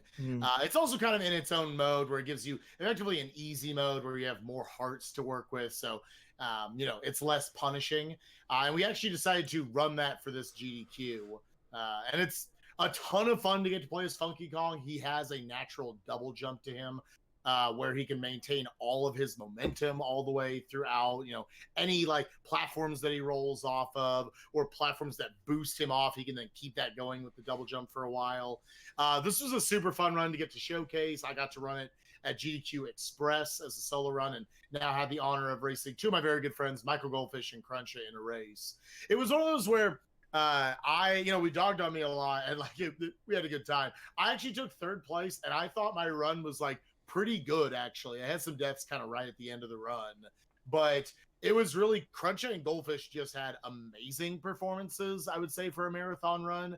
And it just, I don't know, I think the quality of our community and the game was able to come through in that. So definitely recommend checking that one out. That's such a great problem to have too, is I came in last in the race and my run was still incredible, right? So it's that the entire showcase was really high quality. You don't want it to be where somebody had a real rough run and that's why third. If all three runners kind of bring their A game, that's really see. Right, exactly. And there was also a DKC run as well, which I didn't get to see. Yeah, there was, I think it was Donkey Kong Country All Stages right at the beginning of the marathon. It was Yeah, between it was Void between and Stew. yeah, Void and Stew, which is really cool. Donkey Kong Country all stages is a really great run. Donkey Kong Country is sort of famously incredibly glitched, so you can skip a ton of content. So getting to see all of these really cool stages, a lot of it's still skipped nonetheless. It's got some great tricks to it. This is a game that I learned ages ago, and I was terrible at it and didn't pick it back up, but I love watching this game. It's one of my favorites from my childhood. So One run I heard a whole lot about that I guess I'm gonna have to go back and Sonic any percent glitched run, which seems This to have was made maybe the run of the marathon, according to the general public. They Yeah. love Dr. Fat Body and Sonic 1 here. our correspondents, I think two of the three both put it on their top 5 list for best runs of the marathon, which surprised me. So yeah, so I'll read this about the Sonic the Hedgehog any percent glitched run, and this is from I believe still 40-watt range, and this is from 40-watt range. It says, for me, this was perhaps my favorite run of all GDQs. So that's extremely high praise. It embodied the love of the community of speedrunning, the community of the Genesis, and the community of Sonic the Hedgehog. He was there to show off what the run has to offer, all the tricks involved, and the potential it holds, rather than just trying to get a good time. The runner himself was awesome as far as personality, commentary, crowd interaction, and paying respects to all sorts of people who were in his life. I would love to see more runs take this sort of approach to show off the run's potential and content rather than the focus being on a good time. And I actually heard the same thing from the runner himself. Dr. Fatbody came up and talked to me before his run and was talking about what he was planning to do for his Sonic 1 run that he was doing. And he had said, my plan is not to try to put up a good time. He said, I am going to do every single trick that I can do, even the incredibly stupid ones to do in a marathon. He said, I will get every single one of them. So yeah, that's a lot of fun. The confidence in him, because I ran into him as well. He was smoking a cigar while he was saying that too, wasn't he? Yeah. Wearing a top hat. Yeah. There's a lot of swagger with that man. It wasn't so much like confidence, arrogance, or anything like that. He was like, I just don't care what it takes. I want to show off every trick in this game. Yeah. So I think he would have been happy to game over 100 times if it meant pulling off a trick he thought would be worth seeing at a GDQ. I really appreciate that because there's this mentality of going over estimate. I'll even hear people that I'm hanging out with will be like, oh, they might go over estimate, as if this is the great cardinal sin of GDQ is going over estimate. And it's like, one, that's not the case at all. Like, that's not what the estimate should be there for. But also, the point is to, do an exhibition of showing off these speedruns. So to, get a chance to show off something you're passionate about and to care more about getting to display those aspects of the game rather than to look good, quote unquote, because your time was X minutes faster. I really appreciate that quite a bit. Yeah, I think it's worth it to, especially for a game like Sonic the Hedgehog, which, famously, it's one of those games that's incredibly fast. It's had really great showings at GDQs. I think a lot of people remember fondly back in the day of Niglaria doing Sonic 1. Was it Sonic 1 or was it one of the other? Yeah, Sonic 1. Yeah, he had a couple of runs of it. His first showing of it was very, very solid. Second one was more of a comedy run. Right, but we hadn't seen it since SGDQ 2013. So. Wow. Yeah, it was fun to finally have that game back. Because it's one of those people that, it doesn't have a spin dash. The level design's really awkward. There's so many skips and tricks and everything in that game that if you actually don't know that stuff going in, it looks about as fast as Sonic 2. Right. And it can be very, very impressive to watch. The only, I believe the only randomizer showing at GDQ was the Final Fantasy IV Free Enterprise run. Is that correct? That was the only randomizer. That's correct. And this is one that I've heard some mixed feelings about, to be honest. I'll be interested to go watch it. I'm sure none of us have ever performed a free enterprise run. I know a lot of people in the community have. I've watched it for sure. I mean, a lot of my friends back at SGDQ were getting into it and playing it on their laptops, and it seemed really cool. I mean, I don't know anything about Final Fantasy IV really, but just the whole concept of how they designed this randomizer was really interesting. So I'm looking forward to maybe going back and seeing what that looked like in the I'm actually excited for what this means going forward, because I just finally saw it yesterday, but there was a tweet from, I think, Cleartonic and Caeruleus, but they're currently working on laying the foundation for doing basically the same thing with Final Fantasy V, building the functionality for being able to do basically an open world Final Fantasy V randomizer as well, which for anyone who I may have talked about it before on the podcast, I'm not sure, is my favorite Final Fantasy game. So that would be really exciting for me. The one criticism that I heard from a lot of people, and I'm not saying that this is fair or unfair, it's just a comment, but a lot of people were saying that the watchability of the free Enterprise run was heavily dependent on how well you already understand Final Fantasy IV, which not every GDQ runs for everyone. So I don't think that that's necessarily a true criticism, but it's also a fair point that this randomizer in particularly, the watchability of it is hurt a lot by whether or not you know Final Fantasy IV pretty well already. Speaking of Final Fantasy, a run that I guess some of us missed. I watched a bit of. I probably watched like 30 minutes of. Was the Final Fantasy IX run. Obviously, a little bit long, 9.5 hours. A little bit controversial maybe on putting that in there, but commentary on the couch seemed really good from the start of what I was watching. It was really entertaining, and I don't know that I'll go back and watch all 9.5 hours, but it seemed like a really solid showing. I really liked the couch, and it's a really beloved game that, you know, a lot of people consider one of the best Final Fantasies. I've never gotten to play it, so it was cool to see a bit of that for sure. I obviously love Final Fantasy IX. I've run it before. I was the last person who got to run this at AGDQ 2013. And, you know, there's always going to be some amount of that, 9 hours, why even have this in the marathon? And I've always been a believer that these sorts of games can kind of shore up a graveyard slot, as opposed to, you know, maybe it's a bunch of obscure games that people are going to miss anyways at that time slot. And I think from what I've heard, you know, 90% of it has been, the commentary's actually been really good. The it was a good rapport between all the runners and the rest of the couch commentators there. And just the run itself was executed very, very well, including some blindfolded menuing by the great Luz Bolheim.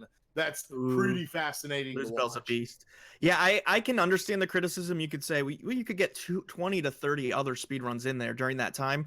But you also have to realize, like, with this live event going on for a week, getting like a nice 9-hour run gives such a nice relief to everybody working behind the scenes that is switching out consoles, that's doing all these different things. You get to set up the one run, and then you kind of have 9.5 hours to let people rest. The cognitive load is so much better too. It's like, you know, there were days where there would be like 50 runs I would need to know what was coming up, you know, as someone who's like keeping track of commentary, or maybe there's stuff I want to watch. And then I would see a day come along where it's like the first 4 things for that day account for the first 12 hours of the day. And I'm like, this is a great day for me. This is perfect because I don't have to think about it. I know that there's really nothing I could be missing. So yeah, it's gone well. I mean, I think Final Fantasy VII was well received as well, with a really strong couch. So we're starting to see some of these longer runs getting accepted in, and I'm not against it. I like it. And you know, I don't know much about this run, but Final Fantasy VII is my favorite game of all time, and a lot of people's favorite games. You know, Final Fantasy IX is a lot of people's favorite games. So to not be able to see it at GDQ for so long,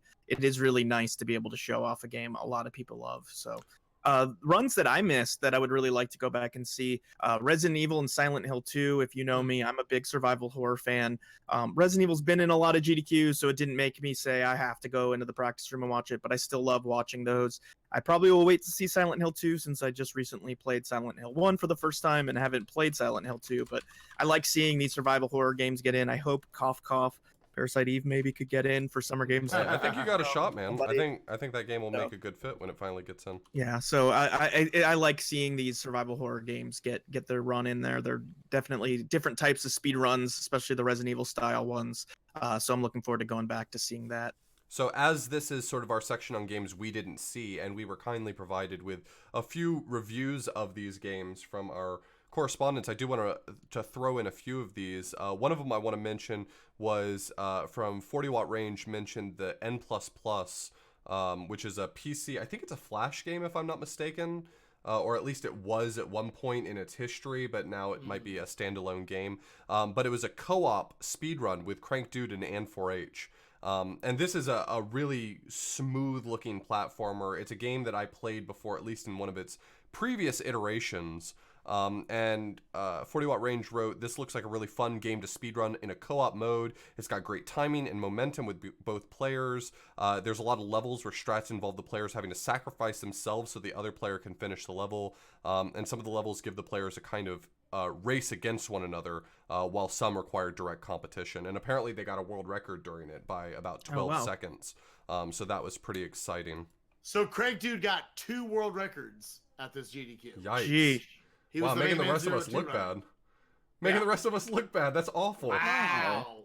The other one Ron- that I wanted to plug one more, and it was Space Cow had provided us a review of Trauma Center Under the Knife, which, if you've never seen this series, it's a really cool fake medicine series where you play as an anime surgeon, just like Phoenix Wright is a fake anime lawyer. But the Trauma Center run by TRJ and Trojan Rabbit, maybe. It says, "A long series of inaccurate medicine and many instances of malpractice. Trauma Center 2 brings back all of the favorite anime surgery ridiculousness combined with some interesting two-handed surgery tech." So he actually used 2 styluses at the same time to play the game. It's a DS game. So in order to do it faster, he just had 2 styluses that he was playing with. And incredibly loose interpretations of what a star is, because sometimes you have to draw shapes. Apparently it's very forgiving.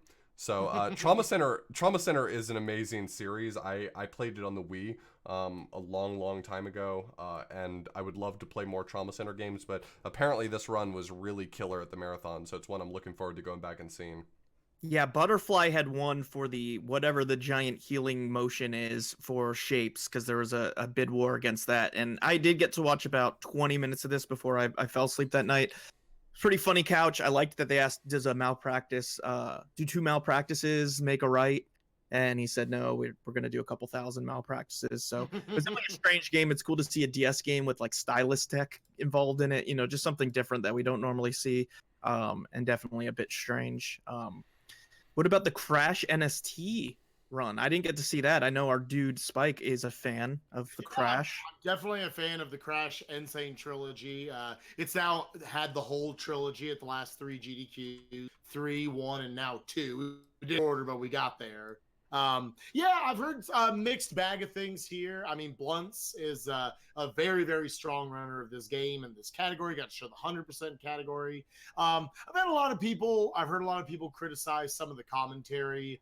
There was some talking over each other, I guess, all over the run. So it's definitely one that I'm a big enough fan of. I'm going to go back and watch it, but I'll have to see what my opinion is after that. It's always tough.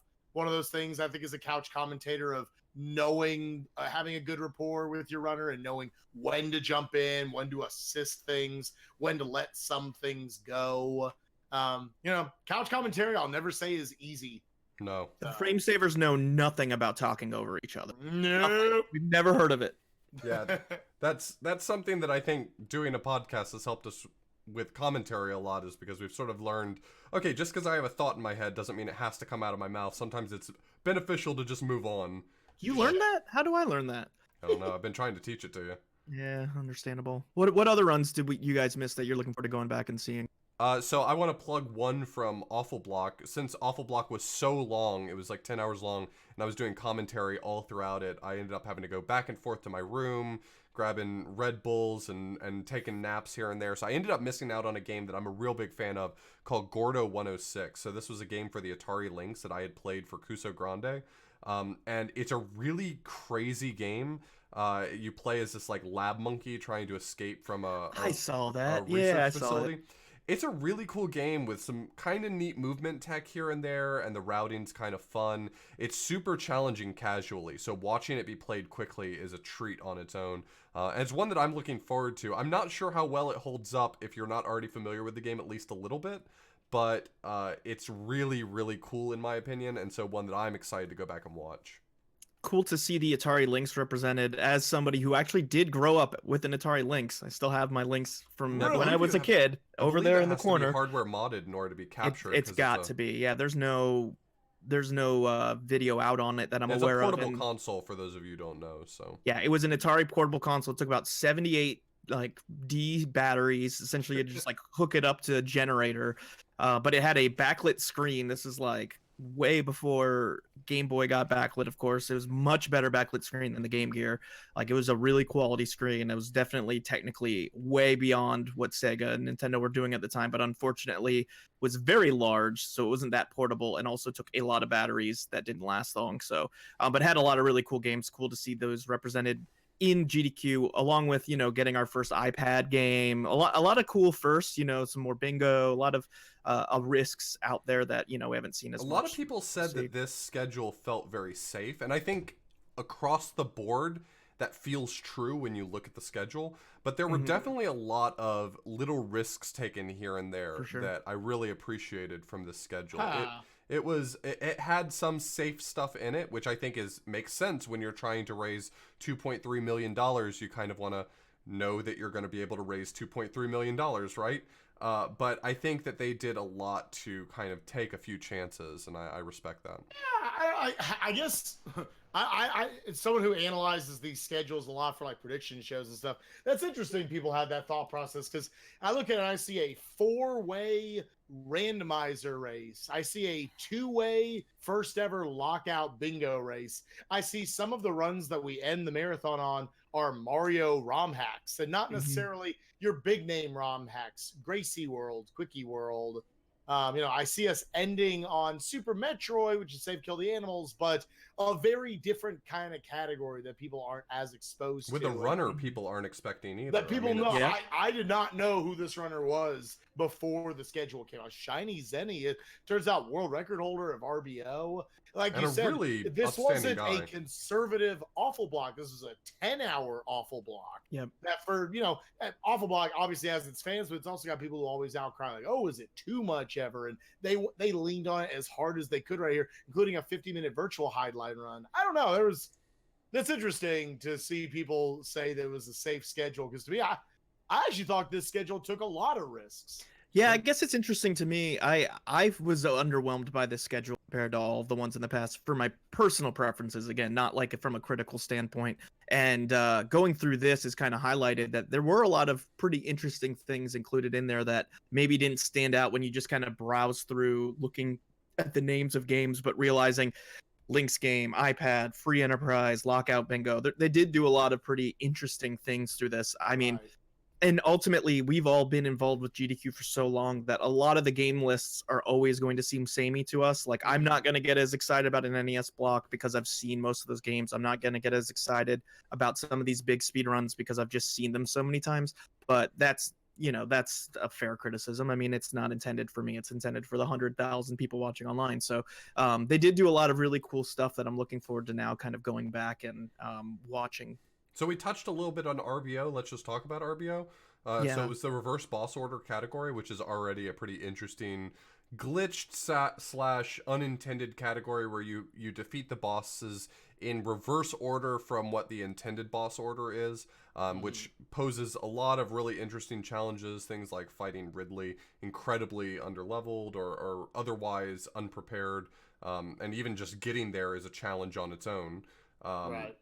It's a run that I didn't get to watch in its entirety. I have some understanding of Super Metroid that tells me, yeah, this is going to be a really awesome category to go back and watch. And like we said before, Shiny Zenny, you know, within the Super Metroid community probably is very well known, but for those of us on the outside, that's not a name I'm familiar with. And this guy turned out to be really entertaining from what little I watched of the run so far. Turns out to be like a really upstanding guy, great runner of this category, and just altogether, I think it's really easy to be like, Super Metroid, okay, well, I expect these people. And when you don't see that, you're like, well, what happened? But I think this is what you come to, what you really come to love from GDQ is it's less about, you know, just putting the big name faces in to try to pull the money. And it's about, you know, this is meant to be a showcase of the speedrunning community. That it's to throw out there one of the, I know you don't generally go to Reddit for this sort of stuff, but if you want to go there for one of the more heartwarming threads I've ever seen, I saw that. His wife, I believe, posted something about how, you know, she remembers watching GDQs with him years ago.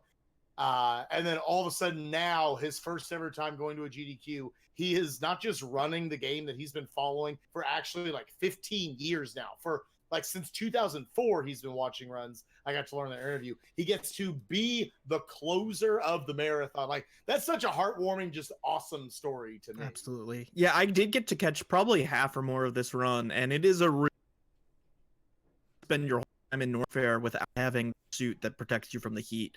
So you're constantly refilling your health. I mean, it's just incredibly challenging. And there was a fun moment, spoilers, at the end when he went into the room to save the animals and then left. So he did a little fake out to just get everybody involved. So really fun to see somebody, like you said, first GDQ ever, getting to close the marathon and still, handling that pressure in a way that he was able to troll 150,000 people watching. Pretty funny. So I definitely enjoyed that they switched up Super Metroid, no more of this 3 or 4 person race, and showed something completely new with the RBO. I thought it was really cool. So the only one thing that I do want to mention as a last one is one that I didn't even have on my radar until I read this review from Zelna's Pastebin that he provided for us of his reviews of the runs. So he was one of our GDQ correspondents, and I actually understand why this run is really worth watching because I know a little bit about the history of this run. So it's the Halo Reach Legendary Co-op speedrun that happened.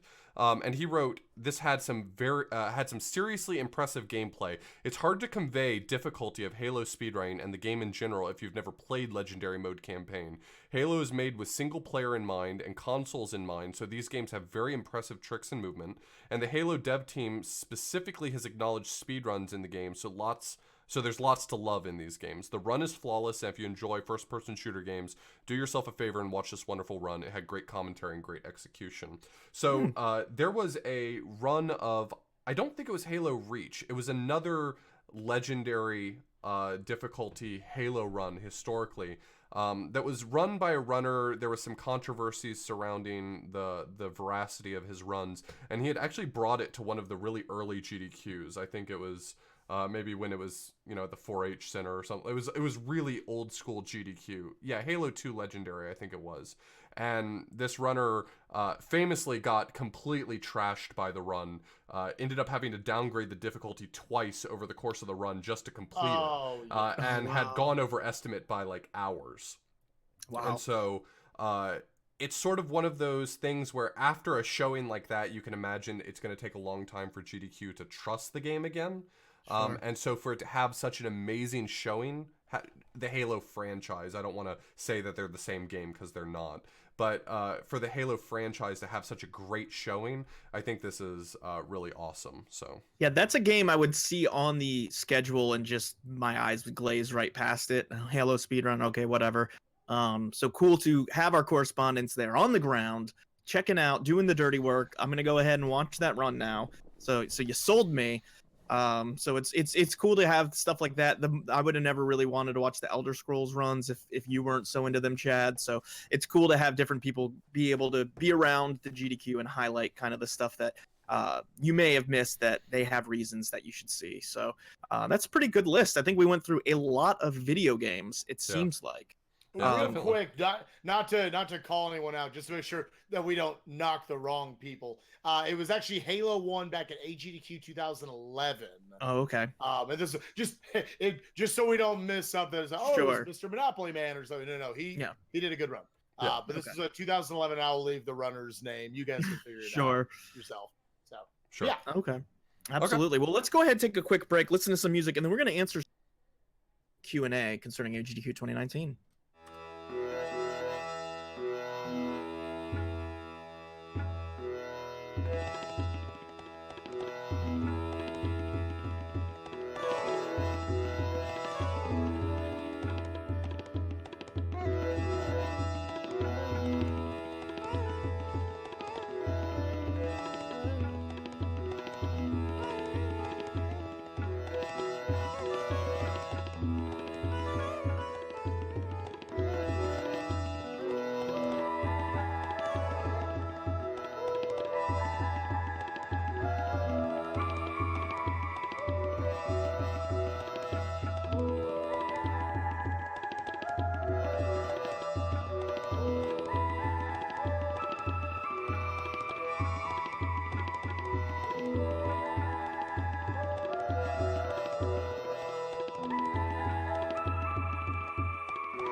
So while we were enjoying AGDQ, sipping Mai Tais in the cold Maryland tundra, you guys were here at home watching the run, and fortunately a lot of people were happy to pitch us their questions on our Discord. As you probably know, our Discord server, we include special rooms for you to go ahead and leave listener questions that we like to answer on the podcast. And we usually try to pare it down to just a few questions, but boy, did you guys just ask some really stellar questions this time around. So we actually have 5 that we're going to answer. 5 whole runs, or 5 whole questions that we're going to answer. And so let's just go ahead and kick it off right now. So Fizz on Discord asks, do you feel that the inclusion of panels was a good change? What would you do differently with panels if you were given unlimited resources?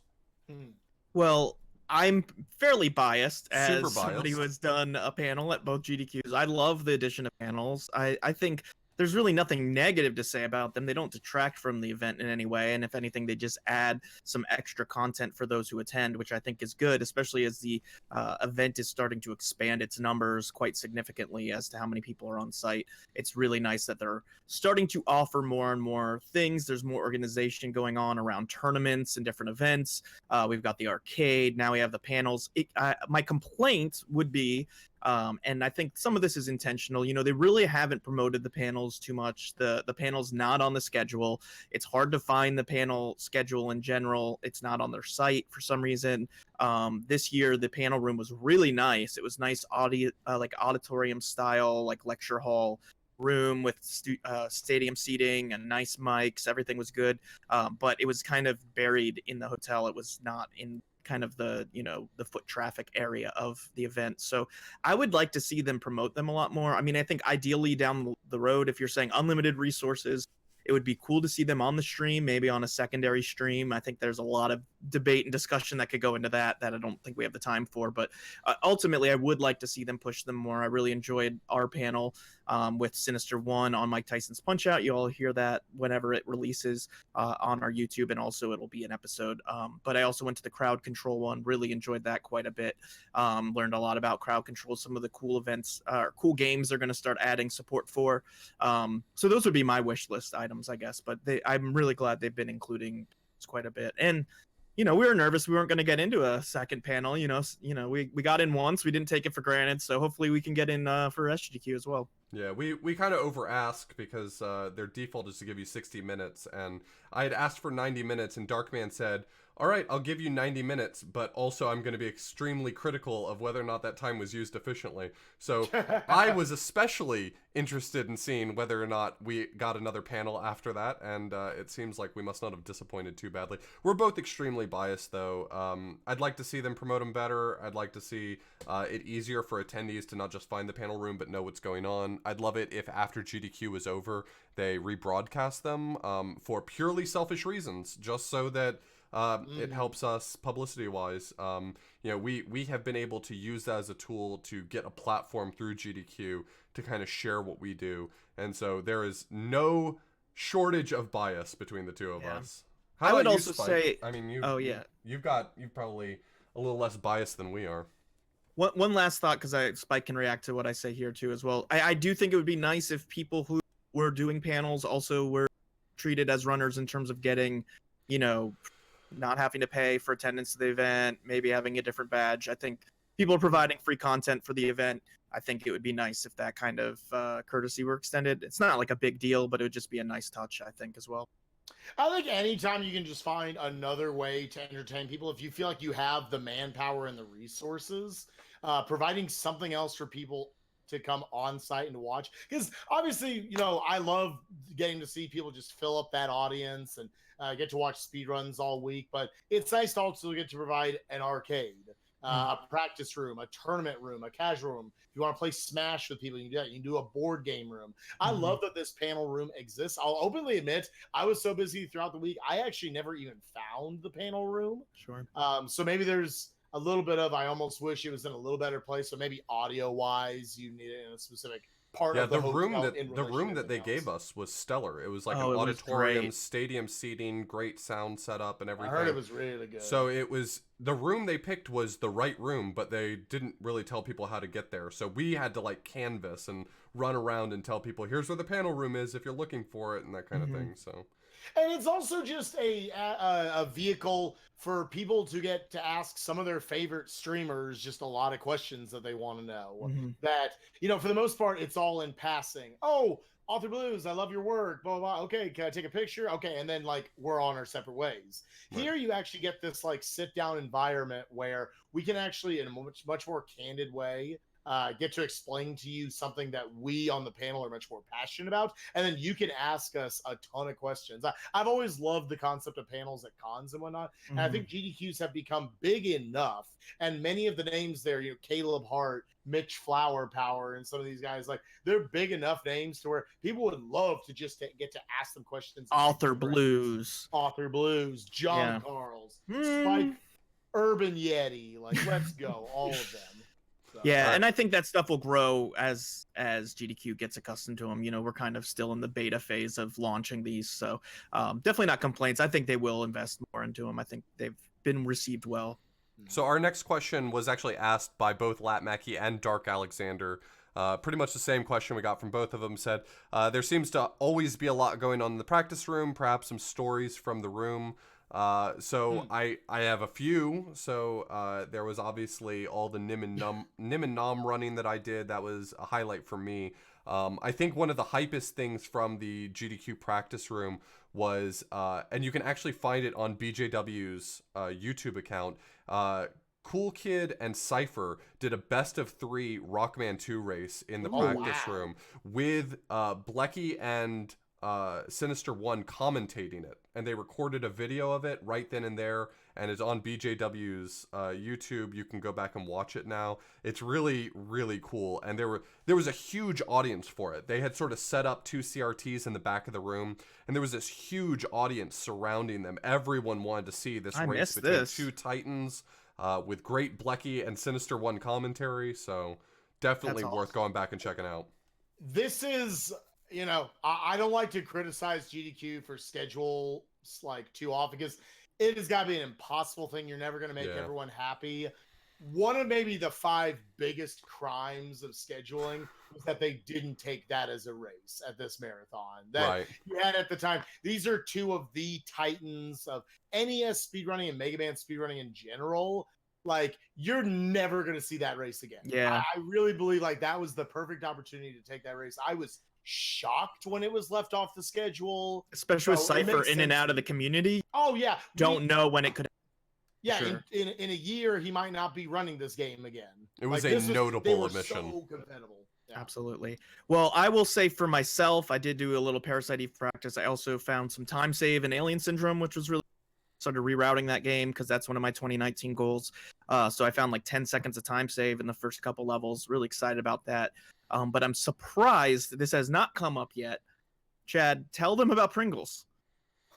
Oh no, I accidentally played Pringles for the first time. You fell into the chair, the controller hit your face. Okay, so I've always been I won't say that I've been critical of Pringles, but I've always been like, all right, that's maybe a little too meme for me. And it was, I know, John, whatever. But it was during Awful Block. It was 6 a.m. and my next couch was going to be at like 8:30 in the morning. And I thought, if I don't do something, I'm going to fall asleep. And so I walked into the practice room, and unsurprisingly, the only people that were awake at that time in the practice room were Sex Rex and the Pringles crew, obviously still playing Pringles. And so I said, you know what? I'm in. So I came over and saw Chad, and I messaged him that night, and I said, I felt like I was leaving a party, and my friend was left behind at the party, hanging out with some sketchy people. Not sketchy, and I'm saying in the speedrun sense, not in the actual. No, Sex Rex is definitely sketchy. Pringles, man. Yeah, and I was like, should I hang back? Should I be worried about my friend? Should I call him a cab back to his room? I don't know, but my friend is stuck with the Pringles, so I actually am probably gonna buy a cart and run it as well. It looks really all about the Pringles. I think it was. I want someone to love me as much as those people love the Pringles game, because I never saw them leave that room. There was Pringle, even if they weren't in the room, the Pringles like loading screen was like intentionally left on like the entrance of the practice room the whole week. It was pretty hilarious.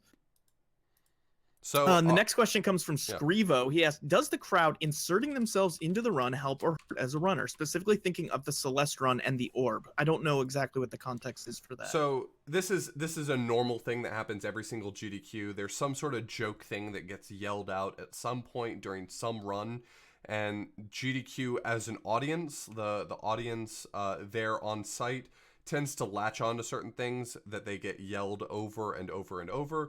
And so if you're unfamiliar, orb is kind of a meme in the Super Mario World community whenever you collect the orb in the Sunken Ghost ship. Yeah, why did orb get resurrected? I was very confused. Well, so during the Semblance run, Half Coordinated mentioned that he would be collecting 70 orbs over the course of the run. Oh, God. And so someone in the audience, trying to be funny, had yelled orb when he collected the first one. And from that point on, the entire week was tainted. Mm-hmm. And so I do want to say that as an attendee, it can be very easy to get very tired and very annoyed by this thing. But what someone did mention to me something that I can't help but not take into account, and that's that while it's very perhaps annoying on site to constantly have people yelling things during the run, it doesn't get picked up quite as much by the mics in the run, and what it gives is sort of a sense of energy to the audience when you're watching the run at home. And so I think that maybe there are some good elements to it. I think that it's totally appropriate to be annoyed by it because it's sort of a repetitive joke that doesn't, I mean, it's not particularly funny. It's just sort of a repetitive in-community thing. But I think that it can be helpful in its own ways. I will say there's a good way to do this and a bad way to do this. So I think the Urban Yeti screaming was funny, and it was not a serious run. Like, the runner had clearly made it known that this was a fun run, that he was being silly. We weren't taking it too seriously. Celeste is such a tech-heavy run. It's obviously like an actual like intense speed game that's very difficult to pull off. And yelling, I don't know, there's this tendency for everybody to want to be a comedian at GDQ, and when that energy starts building up, people say, you know, I'm going to yell my joke now and see if it works. And that does get a bit annoying, but I do appreciate the energy. I just think it needs to be attached to the right types of runs and the right times too. Stuff that won't distract the runner. Like, is it during the gameplay or is it in the cutscene? Because if it's in a cutscene, that's completely different. It's not distracting the runner. It's not keeping them from being able to execute. But there's been times, there's been times at GDQ during events, Super Metroid events, other stuff where people will just start yelling things, and it's not funny and it's just disruptive. And not everyone's a comedian. You don't have to be funny. It's okay. Right. It's okay, buddy. You don't have to be funny. I've made a brand out of not being funny. I echo what you say, John. Like, I want to have that balance. I want to find both of it. And it's hard because it's not this one brain. It's a collective hundreds of people in the audience that is a one brain that sometimes you just kind of lose track of everything and you're going with it. Because I love, as someone who, again, I was a theater kid growing up, I love seeing the audience react and laugh and have a good time. And I also grew up, I was a fan of like professional wrestling growing up. So you want like almost a little bit of heckling from the audience, like jumping on you, giving you crap for stuff. There does reach a point where it is disrespectful, whether it's subconscious or not. I know during the Super Mario Odyssey run, every time he got a moon, people yelled, "Moon!" Yep. And that one did get very old to me very quickly. You get 500 moons in that category. Yeah. So it gets to a point, if it's when there's no commentary or anything going on, love it. I love people just like getting into it, whatever. Maybe it's repetitive. They found ways to put in clapping instead. When it gets to the point where you are cutting off like the runner and the couch's commentary, that's the point where, like, with all due respect, it's disrespectful. Yeah, I mean, where it's like, I don't care what you're saying. I'm here not even to watch this run. I'm here to yell a meme. I think the best way to do it is when the runner actually establishes it. Like, Pooh has done that with his ROM hacks, where he will say, yell out how many deaths I have each time I die. So he has given permission to the crowd, and then it brings energy, it brings pressure to the situation, and it gets people involved, but it's like with the runner's consent. There is a lot of attention seeking, and I'm seeing it more as the event grows. Like, I don't mind if the camera's in front of somebody, if they dance a little bit or be silly. I think that's fun. But then, like, there's definitely a lot of people at the event trying to like just become a thing or become a meme or dance a lot. And DS dad. Or and it's just kid dancing. You know, my attitude toward that is actually, I think, the opposite side. I think that these this downtime between runs, it's very easy to just stare at more or less an empty audience and be very exhausted by it. I don't have a problem with people, as long as it's done more or less respectfully, as long as you're not annoying other people, say, in the audience, as long as it's not detracting too heavily. I think, you know, like dancing in the audience, doing silly things to sort of fill that dead air, I think that's perfectly fine for me personally. Oh yeah, in between runs, I don't care. Yeah, as long as you're not stripping down in the audience, that's fine. Right. It's still, I'm talking more of like, Yeah, I got It you. annoys during me. the I run. will say it does annoy me, and I have other for it because I think there's ways to make the audience not look as full and stuff. I wouldn't mind it going back to the old setup of kind of a couch on the side. You can't really see the runners anyways the way it is now. So we used to do a side shot where basically there were like 10 chairs behind the couch, and you know, it would always look like there was kind of full. I wouldn't mind going back to that. I don't know. The memes get old to me, but I'm an old man. I'm grumpy. So let's do a few quick reactions to a few other questions. So Mark MSX asks, any thoughts on incorporating more score attack games like shmups into the event? And I think this ties into what we were talking about before about sort of the inclusion of super plays in this. So things like Stepmania, things like really Task Block being sort of its own super play thing. Do you think there's room for this kind of stuff at GDQs? Do you think that GDQ has a responsibility to feature some of these other super plays as it grows? I would definitely say I'm open to it. I don't know necessarily that like a shmup score attack would translate well. Like I don't know that necessarily it's even more niche than the speedrunning community, unfortunately. Am I mistaken? But But didn't Zallard do a score attack of Star Fox 64 a long time ago at a GDQ? I could see some more popular things like Rock Band or Guitar Hero, something like that would probably be a way to step into that. I would be interested. Mark MSX, if you're not aware, he's advertised on here before. He does a shmup podcast. He did a pocket with Off to talk about that, which is really cool. I would be interested in seeing it. I don't know how well that specific idea would be received, but exhibitions of gaming talent in general, I'm open to, as long as it's not too much. Like a DDR thing would be cool. Any of that would be really interesting to me, as long as it doesn't dominate the event, take away from speedrunning. I would be fine. I've always thought, like one of these in event, I think would be fine. 100%. Yeah. Okay. So Sexrex asked a question that I got to give a little bit of context to. He asked, if I'm Author Blues as Wario, who's John Carls as Waluigi? So here's the context for that. I don't know what this means. Me and Sexrex were sitting down and we were talking at GDQ, and I realized like he's the evil version of me because he runs a ton of games, but they're all kind of meme games, whereas like I try to run a ton of games. At least I mean, he takes his game seriously as well, but I'm saying like I feel like we're kind of foils of each other in the I never thought that community. that Auth would judge somebody for being too memey with their games. Kind of blowing my mind right now. He has branded himself around Pringles. The man knows what he did. Okay. I'm just saying. So this came up in conversation, and he made the right call not asking this question until after GDQ because no one wants to think about Waluigi at a GDQ. But he said, if he is my foil, if he is my Wario, who's your Waluigi? What is your foil in the speedrun community? Me? Yeah, like the opposite version of you. You know, all the same traits, but in like a slightly evil way. It would have to be something to deal with Game Boy, right? You think so? I mean, I would think. I don't know. You guys answer. I'm not going to answer this is a question about myself. specifically for you. I'm asking, who do you think your evil counterpart is in the speedrunning community? Wow. I don't think about this often. I mean, it's got to be one of the Game Boy guys, I guess. Like, so that's what I'm trying to think. Which Game Boy guy would it be then? Or could it be like Jakku, maybe? Oh. Ooh. Maybe it could be one of the Warp World guys. Oh. Going a different Jakku direction. Is absolutely a Waluigi. Jakku could be the evil version of me. He's a real Waluigi type, you know? Yeah. Like he's run meme games too, like Yonoid. He's run Yonoid. He's run some meme stuff. He's started podcasts. I don't know. It could be Jakku. All right. So Sexrex, the answer is Jakku. Jakku is John Carls' Waluigi. There we go. And finally, so this leads into the thing that we didn't really talk about, and that's that it was just announced that AGDQ is going to be moving to Orlando, Florida next time, which is pretty exciting. I think which is right next to Six Flags, right? Yeah, it's right next to the Six Flags, actually. And so a lot of people have been a little bit frustrated by this. Maryland and the DC area is within driving distance for a lot of people on the East Coast. It's sort of central on the East Coast, and so people have felt comfortable driving to it. So a lot of people are understandably complaining about it moving.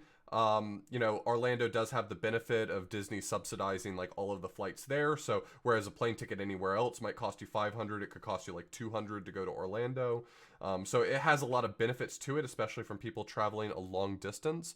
Andy J. Retro asks, what are your big ideas to integrate AGDQ into Disney World in 2020? Wow. Well, the first thing is there's got to be a Disney block.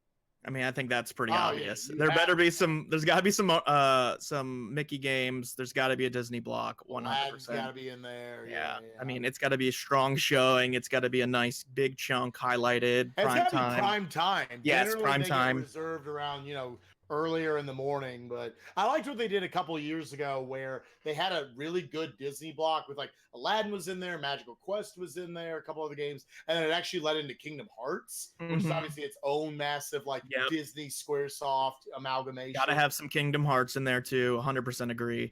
Could see Kingdom Hearts 3 in a GDQ by then. It's coming out in a few weeks, so Yeah, that would be cool. I'm all for that for sure. I think in general, I like the move, I guess. I mean, for me, it's super inconvenient, I will say. Like, I lived 10 minutes from GDQ and then 30 minutes from GDQ, and now it's going to be a couple-hour flight. But further away.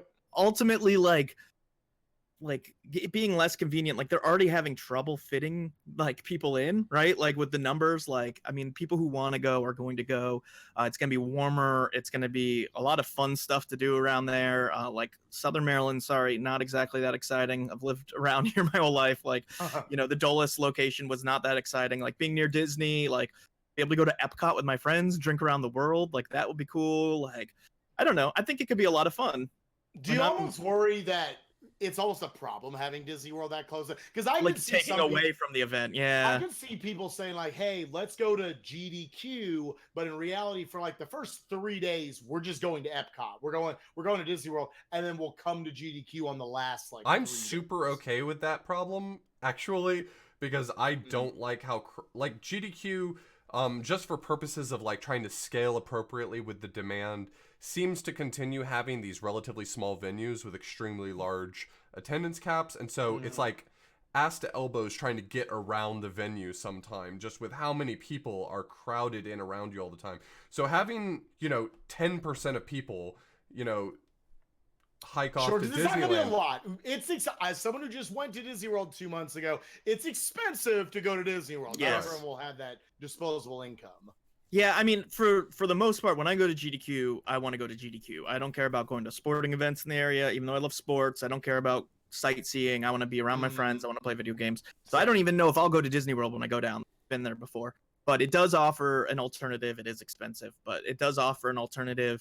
Ultimately, flights to Florida are generally cheap, like compared to flights to a lot of other areas. Especially internationally, it's very cheap. With some exceptions, flights to Orlando are going to be cheaper for the average person. Now, Perhaps by one even thing a that is significant amount. Oh, go ahead.